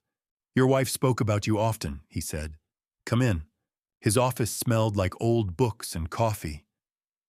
2 chairs had been set out in front of his desk. He had been expecting us, and on the desk itself sat a sealed envelope and a thin folder. The envelope was cream-colored, the flap sealed with red wax. I recognized Margaret's handwriting on the front for Clare, when the time comes, and my throat closed up so fast it almost choked me. I sat down. My hands were not entirely steady, and I put them flat on my knees. How long have you known Margaret? Arthur asked, settling into the other chair and opening his legal pad. 26 years, Franklin said. He sat behind his desk with the unhurried manner of a man who understood that some conversations needed to breathe. She came to me separately from your shared firm because she wanted counsel that was entirely her own. Not adversarial, she trusted you, Mr. Callahan. But she was a careful woman. She understood that there are things a wife needs to protect independently. He paused. Particularly when she believed she might not have much time. I looked up. She knew she was sick before she told me. Franklin's expression was gentle but honest. She suspected, for about 4 months before the diagnosis was confirmed. She used that time to put certain things in order. He reached forward and opened the folder. This is a codicil, a legal addendum to her primary will.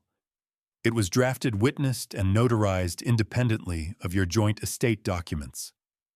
2 witnesses unconnected to either family, fully executed and legally valid under Texas law. He folded his hands. I should explain why I've held it rather than filing it through probate. Margaret's instructions were explicit on this point. The codicil contains a contingency clause. It is only operative in the event of fraudulent deprivation of Clare's assets. Margaret's exact instruction to me was to hold the document until there was documented evidence that the contingency had been triggered. Filing it prematurely without that evidence would have exposed it to challenge and potentially rendered it unenforceable. He met my eyes steadily. When Diana called me twice this spring asking whether I still had it, I understood the contingency had been triggered. I began waiting for the right moment to act. Arthur leaned forward, his reading glasses already on. What does it address? Franklin slid the folder across the desk. The primary clause deals with Clare's inheritance rights in the event of fraudulent deprivation. He looked at me steadily. Margaret's exact language was, should Clare be deprived of any asset, property, or financial inheritance through forgery, coercion, deception, or any other fraudulent means, all such transactions shall be deemed void and unenforceable, and full ownership and entitlement shall revert to Clare unconditionally, regardless of any subsequent transfer of title or liquidation of assets. The room was very quiet. Arthur was reading with the focused intensity of a man who recognized a legal weapon when he saw one. She anticipated this, I said. My voice came out rough and low. Margaret anticipated that something like this could happen. She didn't know specifics, Franklin said carefully. She didn't know about Diana, she couldn't have. But she knew the world, Mr. Callahan. She knew that a widower with assets and a grieving daughter was vulnerable. She knew that Clare was trusting by nature. His gray eyes were steady and kind. She loved your daughter with a ferocity that did not stop at the boundary of her own death. This document is the proof of that. My eyes burned. I pressed 2 fingers against my mouth and breathed through my nose and did not trust myself to speak for a moment. Arthur set down the folder and looked at Franklin. Combined with the forged power of attorney, the fraudulent account transfers the notarized documents we've already identified. This codicil activates automatically. There's no ambiguity in the language. Every transfer Diana executed is void. The house reverts to Clare. The accounts are recoverable. He looked at me. Robert, this is the cornerstone. Everything else we've built, the recordings, the bank records, the Georgia history, this is what holds the entire structure together. I reached out and picked up the envelope with Margaret's handwriting on it. The paper was heavier than I expected. For Clare when the time comes. 8 years this envelope had sat in Franklin's office. 8 years while Clare sold her mother's jewelry and slept in a shelter. And this piece of paper had been waiting in a locked drawer 2 miles from where it was needed. There's one more thing, Franklin said. He opened his desk drawer and produced a second folder, newer, the edges crisp. When I heard through professional channels that a civil action was being prepared related to Diana Callahan, I took it upon myself to make inquiries. He opened the folder and turned it toward us. I have a colleague in Atlanta who practices elder law. I asked him to look into a name Diana Prescott cross-referenced with Fulton County civil records. He looked at me. He found the family. The original complainant's daughter is still alive. She is 71 years old, and she has been waiting 22 years for the non-disclosure agreement she signed under duress to be challenged. Arthur went very still beside me. She would testify. She would, Franklin said. And under Rule 404B, her testimony about prior conduct is admissible to establish pattern and intent. He closed the folder. You now have a witness from Georgia who can stand in a Dallas courtroom and tell a jury that Diana Callahan has done this before, to another family, in another state. I looked at Arthur. Arthur looked at me, and in the controlled, careful expression on his face, the expression of a lawyer who had been doing this for 40 years and had learned not to show excitement. Prematurely, I saw something I had not seen since I walked off that plane a week ago. Certainty. Shall we have everything we need to file? Arthur said quietly. Almost, Franklin said. He straightened the folders on his desk. You still need the broker on record for the property transfer, Sandra Cole. Without her testimony, Diana's defense can argue the forged documents passed through legitimate professional hands without raising concern. He looked at Arthur. Close that gap, and the case is airtight. Arthur was already writing. Uptown Dallas in the late afternoon had the particular energy of a neighborhood that took itself seriously. Wine bars opening their doors, fitness studios emptying out people, walking dogs that cost more than some cars. Sandra Cole's real estate office sat on the ground floor of a newer building on McKinney Avenue, all glass and brushed steel, the kind of storefront designed to communicate that the person inside knew what things were worth. Arthur held the door. I went in first. Sandra Cole was at her desk when we entered, head down, over a property listing, reading glasses perched at the end of her nose. She was in her early 50s, well put together, dark blazer hair, precisely styled, the presentation of a woman who understood that in her business, confidence was half the product. She looked up when the receptionist showed us in, and her expression went through 3 different things in 2 seconds: professional welcome recognition, that we were not clients, and something underneath both of those that she pushed down quickly and covered with a smile. Mr. Webb, she said, standing. And you must be Mr. Callahan. I am, I said. She gestured to the chairs across from her desk and sat back down with the composed ease of someone who had navigated difficult conversations before and expected to navigate this one the same way. I noticed her hands as she set down her pen. They were steady, professionally steady, the kind of steady that takes practice. What can I help you gentlemen with today? She asked.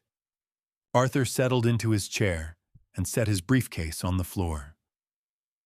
He did not open it immediately.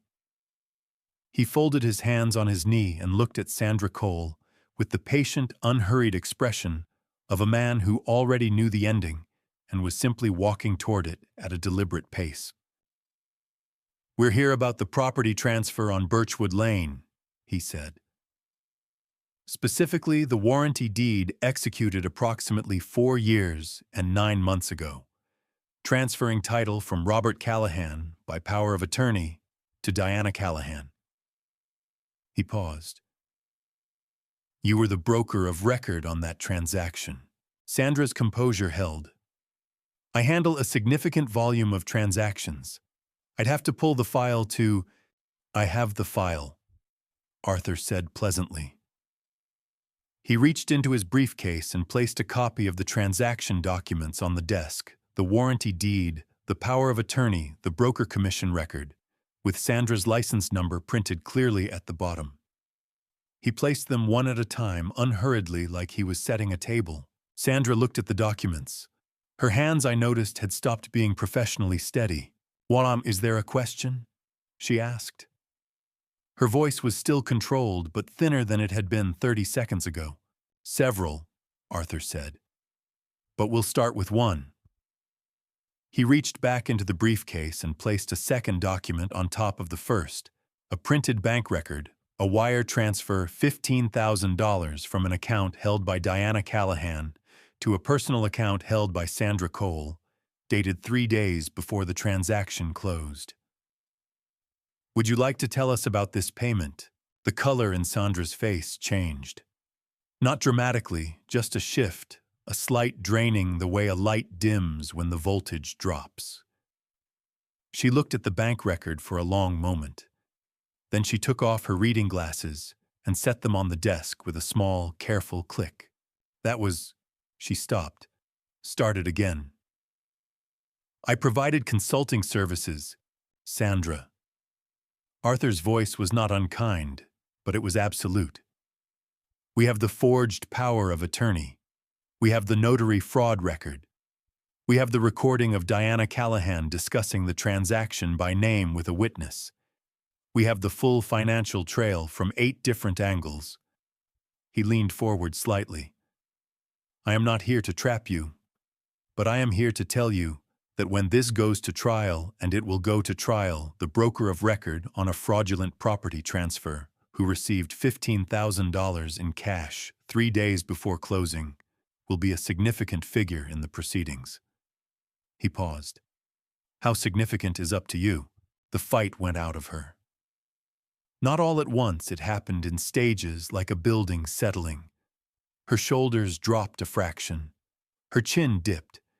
She pressed her fingers flat on the desk in front of her and looked at them, and I watched a woman who had told herself a story about a bad decision for almost 5 years finally run out of road.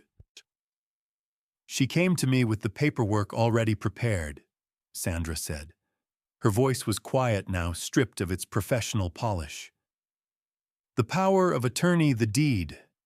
She said it was a family matter that her husband had authorized the transfer and was overseas and couldn't attend in person.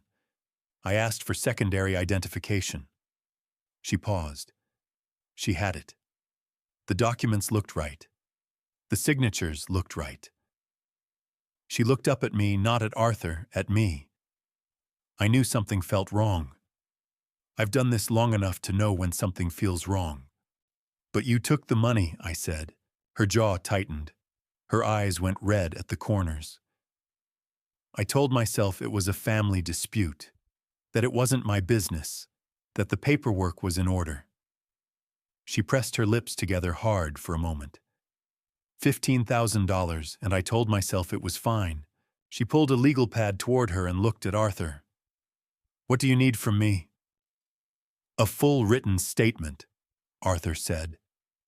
Everything she said, everything she showed you, the exact circumstances of the payment. Signed and notarized. I'll lose my license, she said flatly. Almost certainly, Arthur said. But a voluntary statement given before charges are filed carries weight that testimony under subpoena does not. The Texas Real Estate Commission will see the difference. He met her eyes. This is the better path, Sandra. The only one that gives you any control over what comes next. She nodded once. She pulled the legal pad closer and picked up her pen. Her hand was shaking now, not the steady professional hands from 20 minutes ago, but the real ones underneath. She began writing. I stood up and walked to the window while Arthur guided her through the statement. Below on McKinney Avenue, people were still walking their expensive dogs. The wine bars were filling up. The city was entirely indifferent to what was happening on the second chair behind me. A woman writing down the truth about a choice she had made 5 years ago that had cost my daughter a house, a marriage, and 2 years of her life. When Sandra finished signing, I turned back from the window. She was looking at me with eyes that were wet, but not overflowing the look of someone holding themselves together through sheer force of will. I'm sorry, she said. I knew something was wrong and I let it go. I looked at her for a moment. My daughter slept under a bridge, I said quietly.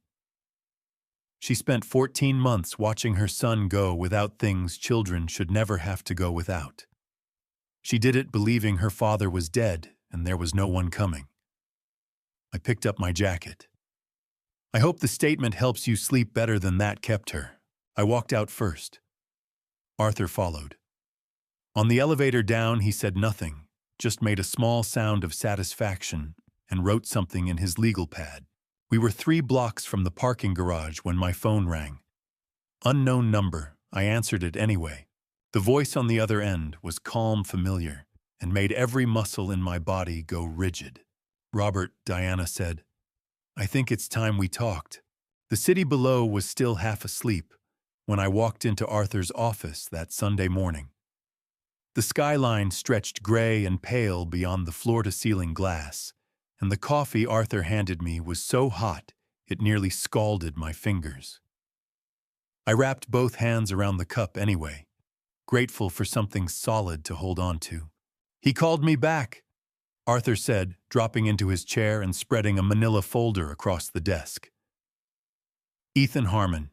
He wants to talk, but only to you. No lawyers in the room." My jaw tightened so hard I felt the ache all the way up to my temple. "He doesn't get to set conditions, Robert." Arthur's voice was even measured the voice of a man who had seen 60 years of courtrooms and learned that fury, however justified, never won a case. Let him feel like he has control. That's when people say things they shouldn't. I exhaled through my nose and set the cup down. "Fine. Where?" "Cafe on Elm Street, 11 o'clock. I arrived 10 minutes early and took the corner booth, my back to the wall facing the door. When Ethan Harmon walked in at exactly 11, my stomach dropped like a stone into still water. He was younger than I'd imagined, mid-40s, broad-shouldered in a pressed blue shirt that probably cost more than my first car. His hands were in his pockets, and his jaw was set like a man walking into a dentist's chair. He spotted me and crossed the room without hesitation. "Mr. Callahan." He slid into the seat across from me, and his eyes, hazel, quick-moving, skimmed the table before landing on my face. "Ethan." I didn't offer my hand. "You already know why I'm here." He picked up a menu, studied it for exactly 3 seconds, then set it down. "I know what you think I did." The burn behind my eyes was immediate and fierce, the kind of heat that comes from keeping rage behind a dam for too long. "What I think you did." I repeated the words slowly, each one deliberate. "My daughter spent 14 months sleeping in a parking structure, Ethan. She sold her mother's wedding ring to buy Noah a pair of school shoes. You want to tell me what you actually did, or should I just let Arthur file the civil suit and let a jury decide?" His jaw shifted. A muscle jumped beneath his cheekbone. "I didn't know it would go that far." "Then tell me what you knew." I leaned forward, both forearms flat on the table, and I held his gaze without blinking. "All of it. Right now." He exhaled a slow, almost defeated sound, and when he finally spoke, his voice dropped low enough that the couple 2 booths away couldn't have heard a word of it. "Diana came to me about 4 years ago. She said Claire had borrowed money from her, a significant amount, and was refusing to pay it back. She said she just needed someone to confirm the story if anyone asked. Back Claire's former employer, her landlord. Anyone who might go looking." He rubbed the side of his neck. "She said it would never go further than that." The pain that moved through my chest was not rage anymore. It was something colder, more precise, like a blade finding the exact space between 2 ribs. "You knew she was building a case to destroy my daughter's life, and you went along with it for what money introductions? What did Diana give you, Ethan?" He met my eyes, and for the first time I saw something raw there, something he'd been carrying and hadn't known how to put down. "She pushed 2 contracts my company's way. Total value just under $400,000. $400,000. My voice was barely above a whisper. "That's what Claire's life was worth to you." I didn't know about the house. He pressed his palms flat to the table, and I noticed his hands were trembling just slightly at the knuckles, the way a man shakes when he's finally said a terrible thing aloud and can't take it back. "I didn't know about the debt she created under Claire's name or the account she emptied. When I started figuring out the scale of what she'd done, when..." My voice cracked at the edges just barely. "When did you figure it out, Ethan?" He swallowed. About 8 months ago. 8 months. 8 months while Claire was sleeping on concrete. My eyes burned so badly I had to press my thumb and forefinger against the bridge of my nose for a moment, jaw aching with the effort of holding myself together, and you said nothing. I lowered my hand and looked at him straight. To anyone. I was scared. The words came out hoarse, stripped of the polished businessman composure he'd walked in wearing. Diana had emails, things I'd written confirming her story about Clare. If this went to court, I was an accessory. My company, my family, your family. Something sharp and hot surged up through my chest. My daughter's family slept under a bridge. Noah told me he used his backpack as a pillow for 3 weeks. I stopped, swallowed hard. Don't talk to me about your family. Ethan's eyes went red at the rims. He didn't blink. He just sat there with the color rising in his face and his breath coming in short, controlled pulls like a man trying not to come apart entirely. That's why I called Arthur, he said finally. I want to give a full statement. Everything Diana said to me, every meeting, every email, I kept copies of all of it. He reached into his breast pocket and slid a USB drive across the table. This is everything. Time-stamped, including 2 voice memos from calls she made to me directly. My fingers closed around the drive. It was so small, no bigger than my thumbnail, and yet the weight of what it contained seemed to press against my palm like something much heavier. A voluntary statement to the DA, I said. Everything you just told me on record. Yes. His voice was steady now, though his hands still hadn't stopped trembling. And whatever restitution the court orders, I won't fight it. I pulled enough cash from my wallet to cover both our coffees, neither of us had touched them, and stood up. My legs held, though, barely. Arthur will call you this afternoon to set up the meeting. I looked down at him one last time. For what it's worth, Ethan, what you did has a name. In Texas, that's conspiracy to commit fraud. What you're doing right now is the only reason a prosecutor might consider a lesser charge. I tucked the USB into my coat pocket. Don't waste it. I walked out into the October air and stood on the sidewalk with my eyes stinging and the drive pressed against my ribs, and I thought about a little boy using a backpack as a pillow, and I let myself feel every atom of that for exactly 60 seconds before I called Arthur. He gave us everything, I said. Arthur's breath came through the phone in a long, controlled exhale. Good. Because Diana just lawyered up, and Robert, there's something else. Franklin Cross called again this morning. He says the item he's been holding, it's a letter, in your handwriting. My throat closed so fast I nearly choked on the next breath. A letter, in my handwriting, one I had no memory of sending. Franklin Cross's office smelled of old paper and lemon oil, and the afternoon sun came through the blinds in long amber stripes across the hardwood floor. He was 75 years old and moved with the careful deliberateness of a man who understood that most things worth doing should never be rushed.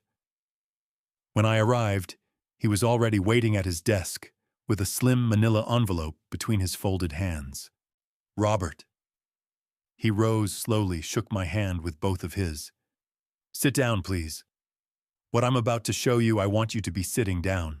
I sat. My coat was still on. My heart was already hammering so hard I could feel it in my back teeth.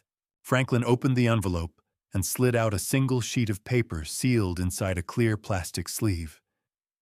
He set it on the desk and turned it to face me, and the moment I saw the handwriting, my own, the looping cursive I'd used my entire adult life, the slight rightward slant I'd never been able to correct, every cell in my body went cold.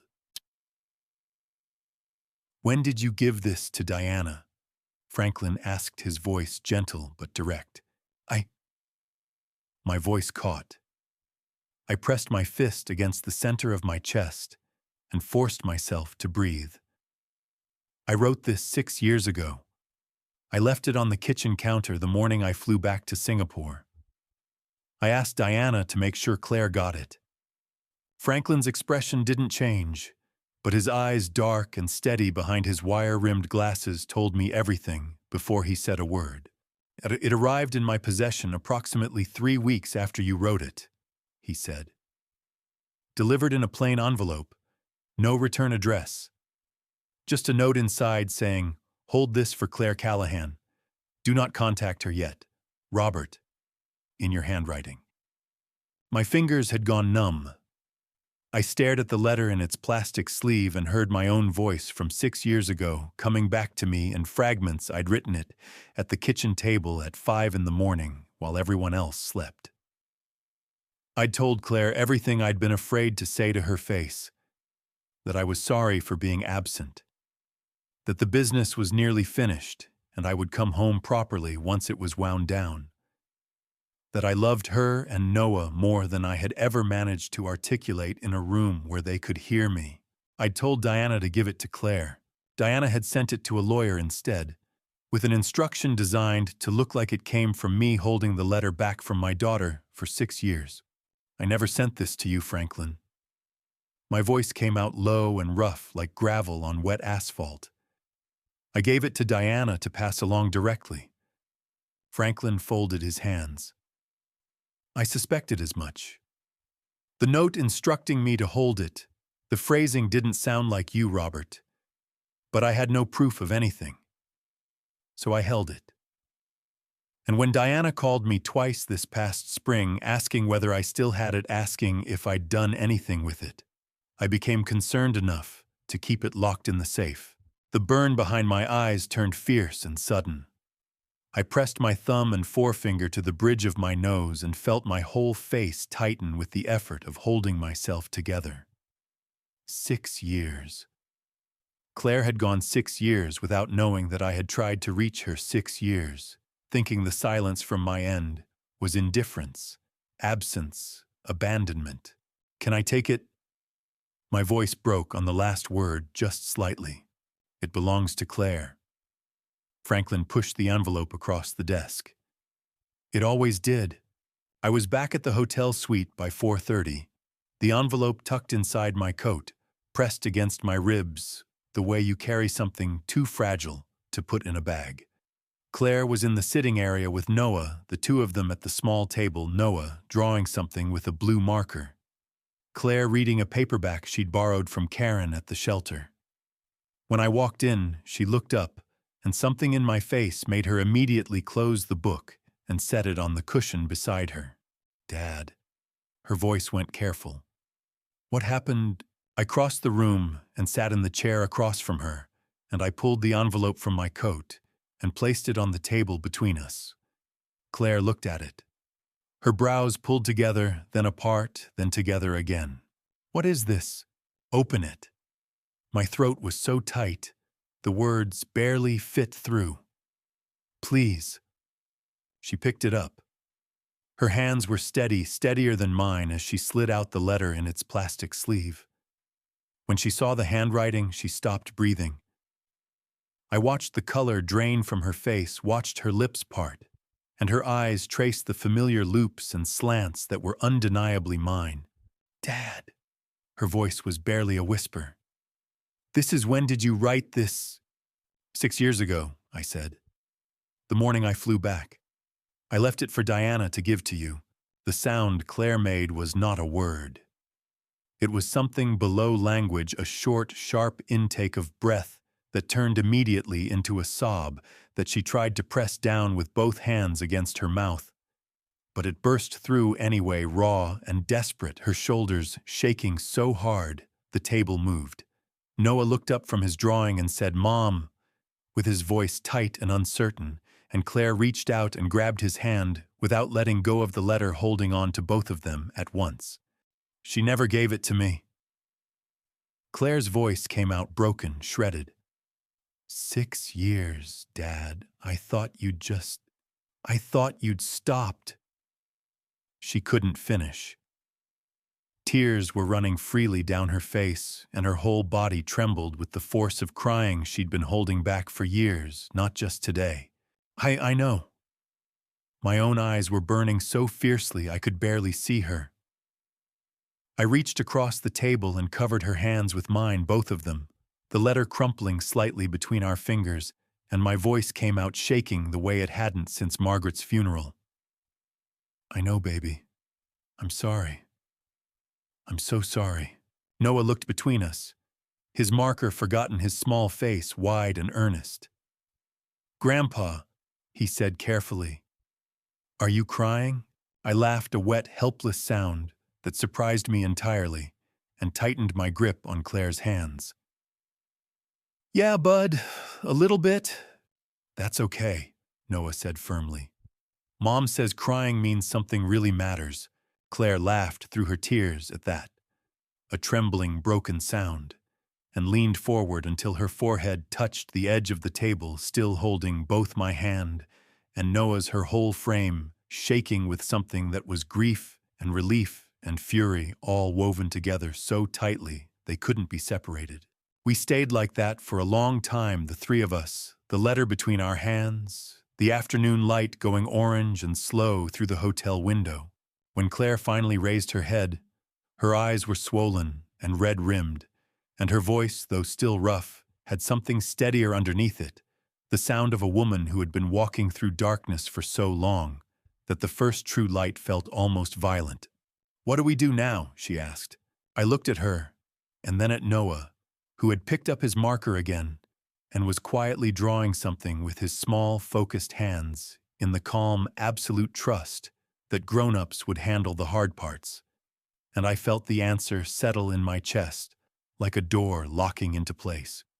Now, when I said we finish it, Arthur called at 6:15. Diana's attorney reached out, he said. She's requesting a meeting, Monday morning.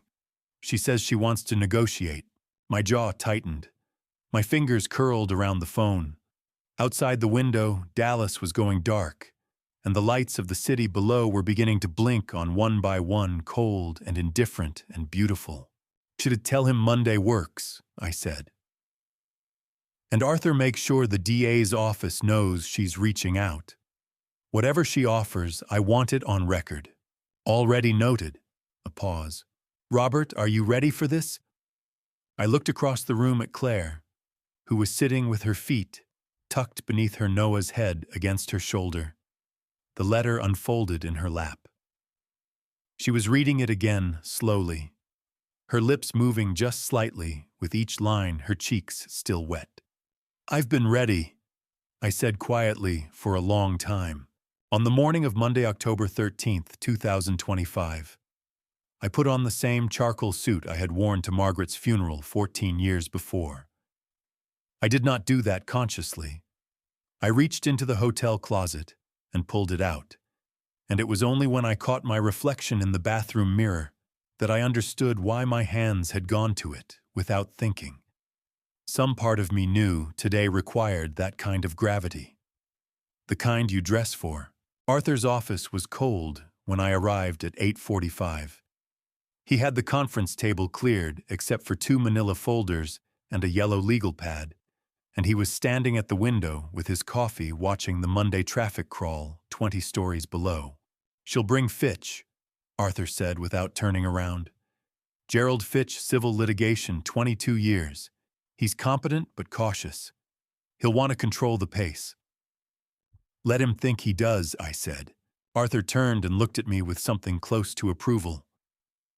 Exactly. Diana arrived at 9 on the dot, which told me everything about how she wanted to be perceived, precise, composed, in command of her own schedule. She wore a slate-gray blazer and carried a leather portfolio that probably cost more than Claire's last month of shelter fees. Gerald Fitch was behind her mid-50s thinning hair, a careful smile that never quite reached his eyes. What I was not prepared for was how ordinary she looked. After 14 months of building a picture of her in my mind, from bank records and forged documents and Noah's 11-minute recording, I think I had expected something monstrous and obvious. Instead, she was simply a well-dressed woman in her mid-50s who sat down across from me and folded her hands on the table and met my eyes without flinching. That steadiness, I realized, was the most frightening thing about her. "Robert," she said. Her voice was warm, almost solicitous. "It's been a long time. It has." I kept my own voice level, though every muscle in my chest had gone rigid. "You look well, Diana." Fitch opened his portfolio. "Mr. Callahan, my client is here in good faith to explore a civil resolution. We believe there are certain misunderstandings that—" "Gerald." Arthur set one of the manila folders on the table and slid it across with a single, unhurried motion. "Before we discuss resolution, I want to make sure we're all working from the same set of facts." Fitch opened the folder. I watched Diana's eyes flick down to it just once, just briefly, and I saw something shift behind her composure, something fast and controlled the way a fault line shifts before anyone feels the shake. "The wire transfer records," Arthur said pleasantly. 41 transactions totaling $1.2 million routed through an account opened in Clare Callahan's name, using a Houston address and a phone number registered to a prepaid carrier purchased in Georgia. Cross-referenced with Diana's travel records, she was in Houston 4 days before the account was opened. Diana's jaw tightened. The warmth in her expression did not disappear exactly, but it cooled the way a fire goes from flame to embers, still dangerous, just quieter. Additionally, Arthur continued setting the second folder beside the first. "We have a voluntary statement from Ethan Harmon delivered to the Dallas County District Attorney's Office as of yesterday afternoon, detailing 2 payments totaling $387,000 in contract value conditional on his willingness to corroborate a false narrative about your stepdaughter, along with 2 voice recordings, one of them quite clear, in which your client issues specific instructions about those payments." Fitch turned to Diana. Something passed between them, fast and private, a recalibration, the kind attorneys and clients do when the ground shifts under a negotiation they thought they controlled. "Robert." Diana's voice changed, not dramatically, but I heard it. The warmth was gone entirely, now replaced by something stripped down and direct. "Let's be honest with each other. What is it you actually want?" "I want my daughter's house back in her name," I said. "I want the $342,000 of fabricated debt dissolved. I want the $1.2 million returned to the account it came from. And I want you to answer every question the DA's office asks you in person without invoking your Fifth Amendment right." I kept my eyes on her face throughout. "That's what I want." She let out a short breath through her nose, not quite a laugh, not quite a sigh, and tilted her head slightly, the way a person does when they're deciding how much longer to pretend. "You know what's interesting, Robert?" Her voice dropped lower, more precise, each word placed like a chess piece. "I spent 8 years managing your affairs while you were 12,000 miles away. I handled your correspondence. I handled your finances. I handled Claire when she called crying at 2 in the morning because she was overwhelmed and you weren't there to answer." She pressed one fingertip lightly to the table. "I did everything you should have done." "Diana." My voice came out barely above a quiet, controlled exhale, but the pain underneath it was enormous, the kind of pain that lives in your sternum and radiates outward. "You forged my signature on a property transfer. You manufactured debt under my daughter's name and destroyed her credit. You sent a forged death certificate to my daughter and let her spend 2 years grieving a father who was alive."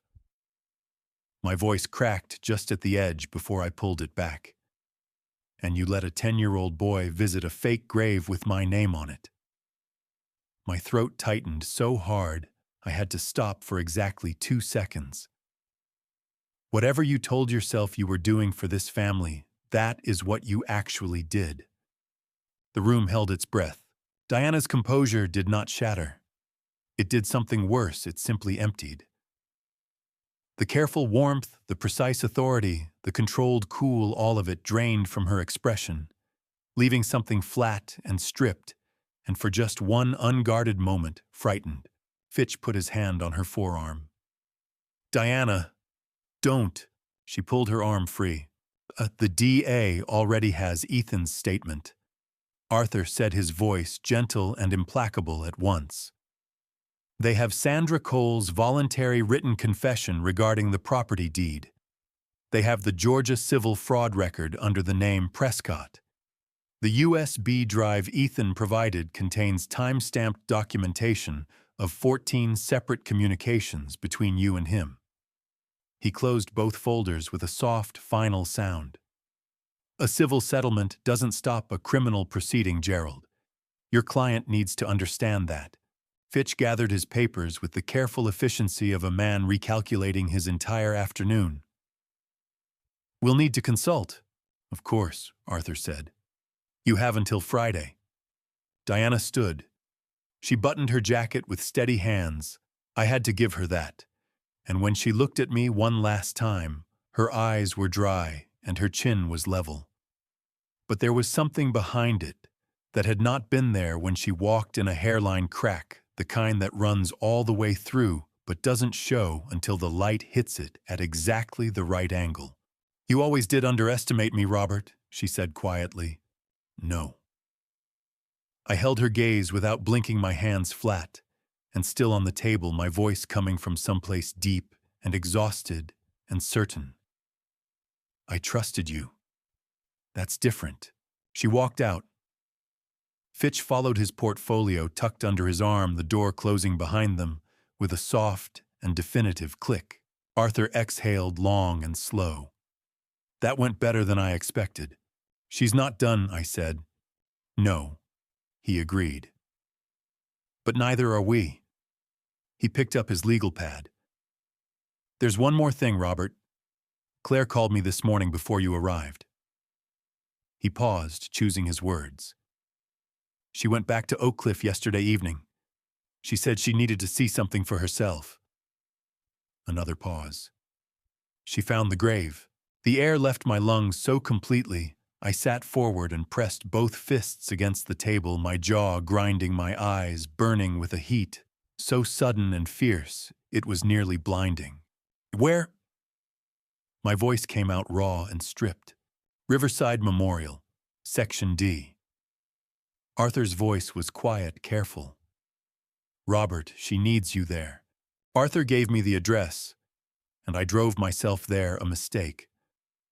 My hands wouldn't steady on the wheel, and the Oak Cliff streets blurred at the edges in a way that had nothing to do with the October light, and everything to do with the pressure building behind my eyes.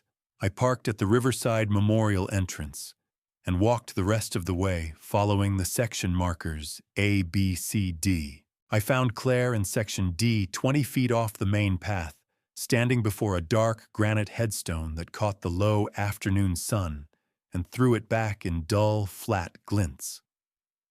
Noah was beside her, one hand in hers, his school backpack still on his shoulders. They had come directly from pickup. She had not wanted to wait. I stopped when the letters registered. Robert James Callahan, beloved husband, 1957 to 2022. The air punched from my lungs so fast I stumbled, my shoe catching the gravel path. I threw a hand out and caught an oak tree palm scraping bark, vision going white at the edges. She had built me a grave. She had carved my name and a false death year into stone and brought my daughter here to believe it. Dad. Claire's voice crossed the distance between us. Not the voice of a 38-year-old woman, but something smaller and rawer, scraped completely bare. "How long have you been standing there?" "Long enough." I pushed off the tree and walked toward them, forcing my legs to hold. Claire told me that Noah had found it first, a cemetery mapping website where strangers photograph headstones. He had kept it from her for 3 days, not knowing how to say it, not wanting to make her cry again. She had already cried so much. I crouched in front of him, put both hands on his thin shoulders, and looked him in the face. "You are the bravest kid I have ever met," I said. My voice shook on the last two words, and I did not try to stop it. He lost the fight he'd been putting up against tears and threw his arms around my neck with the desperate iron grip of a child who had been carrying something much too heavy for far too long. Claire folded around us both. The three of us stayed like that, kneeling in the October cold before that stone until Noah's shaking eased and Claire's breathing steadied. When I stood, I looked at the headstone one final time. The anger was enormous and bone-deep, but beneath it something had clarified. Diana had commissioned the stone, paid for it, stood here and wept manufactured tears, and showed Claire a forged letter claiming these had been my final wishes. "Arthur needs photographs," I said. "Date stamps, payment receipts, groundskeeper records, there is a paper trail." "I already have them," Claire said, and showed me her phone, the stone from 3 angles, the plot marker, the section sign. Her hands were steadier than mine. I felt something fierce and proud rise through the grief. "That's my girl." She asked whether I would stay for the trial. The question cost her something real. I heard it in her voice, in the careful way she braced for the answer 8 years of absence had trained her to expect. I took her face in both my trembling hands. "I am not going anywhere. Not for a flight, not for a meeting, not for anything. I am staying. I promise you." She closed her eyes and 2 tears ran straight over my thumbs. Noah tugged her sleeve. "Can we get food? I'm really hungry." Claire laughed, the kind that hurts on the way out, and pulled him close. "Yeah, baby. We can." We walked out together, leaving the stone behind in the fading light. It had no power over anything real. It was granite and a lie. We were still here. On the 3rd of November, Diana Callahan's attorney informed Arthur that his client was declining the civil settlement. The trial was scheduled for the 17th. The 17th of November, 2025 arrived quietly, an ordinary sky, an ordinary chill, as if the world had no idea what was about to happen inside one courtroom on Commerce Street in downtown Dallas. I wore the charcoal suit. Claire noticed immediately in the hotel lobby at 7:30. "You wore that to Mom's funeral," she said. "I know." I straightened my cuffs. Some things deserve the same weight. She linked her arm through mine, and we walked to Arthur's car through cold morning air, our breath coming out in small white clouds. Noah walked ahead, hands in his pockets, shoulders squared with a seriousness that still broke my heart on a 10-year-old. "Will I have to say anything?" he asked, climbing into the back seat. "No, bud," Arthur said. "You already said everything that mattered when you handed your grandpa that phone." Noah nodded, satisfied, and turned to watch the city go past. Inside, Dallas County Criminal Courts. I felt Claire's hand tighten on my arm with every step through security. Not from fear, I realized, but from containing something enormous she'd been holding down for years. "Talk to me," I said quietly. "I keep thinking, what if she has one more thing, one more lie we haven't found?" I covered her hand with mine. "Then Arthur handles it. You don't have to carry this alone anymore." She blinked hard, swallowed the redness rising in her eyes. "Okay," she said. "Okay." Diana arrived at 8:55. The composure was still there, but brittle now, like lacquer over cracked wood. She sat beside Fitch and never once looked toward our side of the gallery. Ethan Harmon took the stand first. He spoke with flat, careful precision, describing the meetings with Diana, the contract payments, her specific instructions. He identified Exhibits 14 and 15, the voice recordings, without wavering. Fitch pushed hard on cross-examination. "Your cooperation agreement reduces your own exposure, correct?" "Yes," Ethan said. "And it's still the truth." Fitch sat down. Sandra Cole followed after recess compact nervous hands that never stopped moving. She confirmed the $15,000 cash payment, the forged power of attorney she chose not to question. Her voice broke when she said unprompted, "I knew it wasn't right.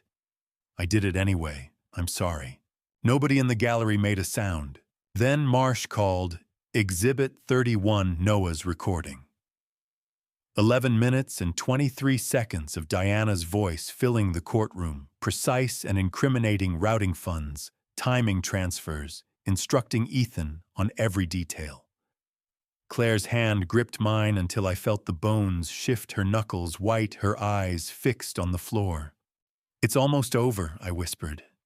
"I know," she breathed. "I know." When it finished, Diana sat bent forward at the defense table, forehead resting on her folded hands.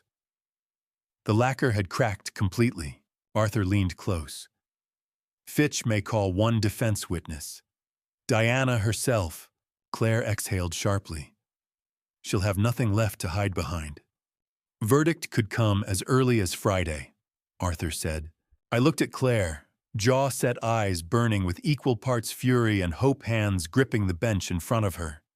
"Then we wait," she said, and her voice had never sounded more like her mother's. The verdict came on Friday, November 21st, 2025 at 11:47 in the morning. Diana had spent 2 hours on the stand Wednesday, composed and convincing, insisting every decision had been made in good faith. For 40 minutes, I watched the jury and felt genuine fear. A lifetime of practiced performance is a powerful thing. Then Brandon Marsh stood up. He was unhurried. He walked Diana through 14 wire transfers, each one structured just below the federal $10,000 reporting threshold.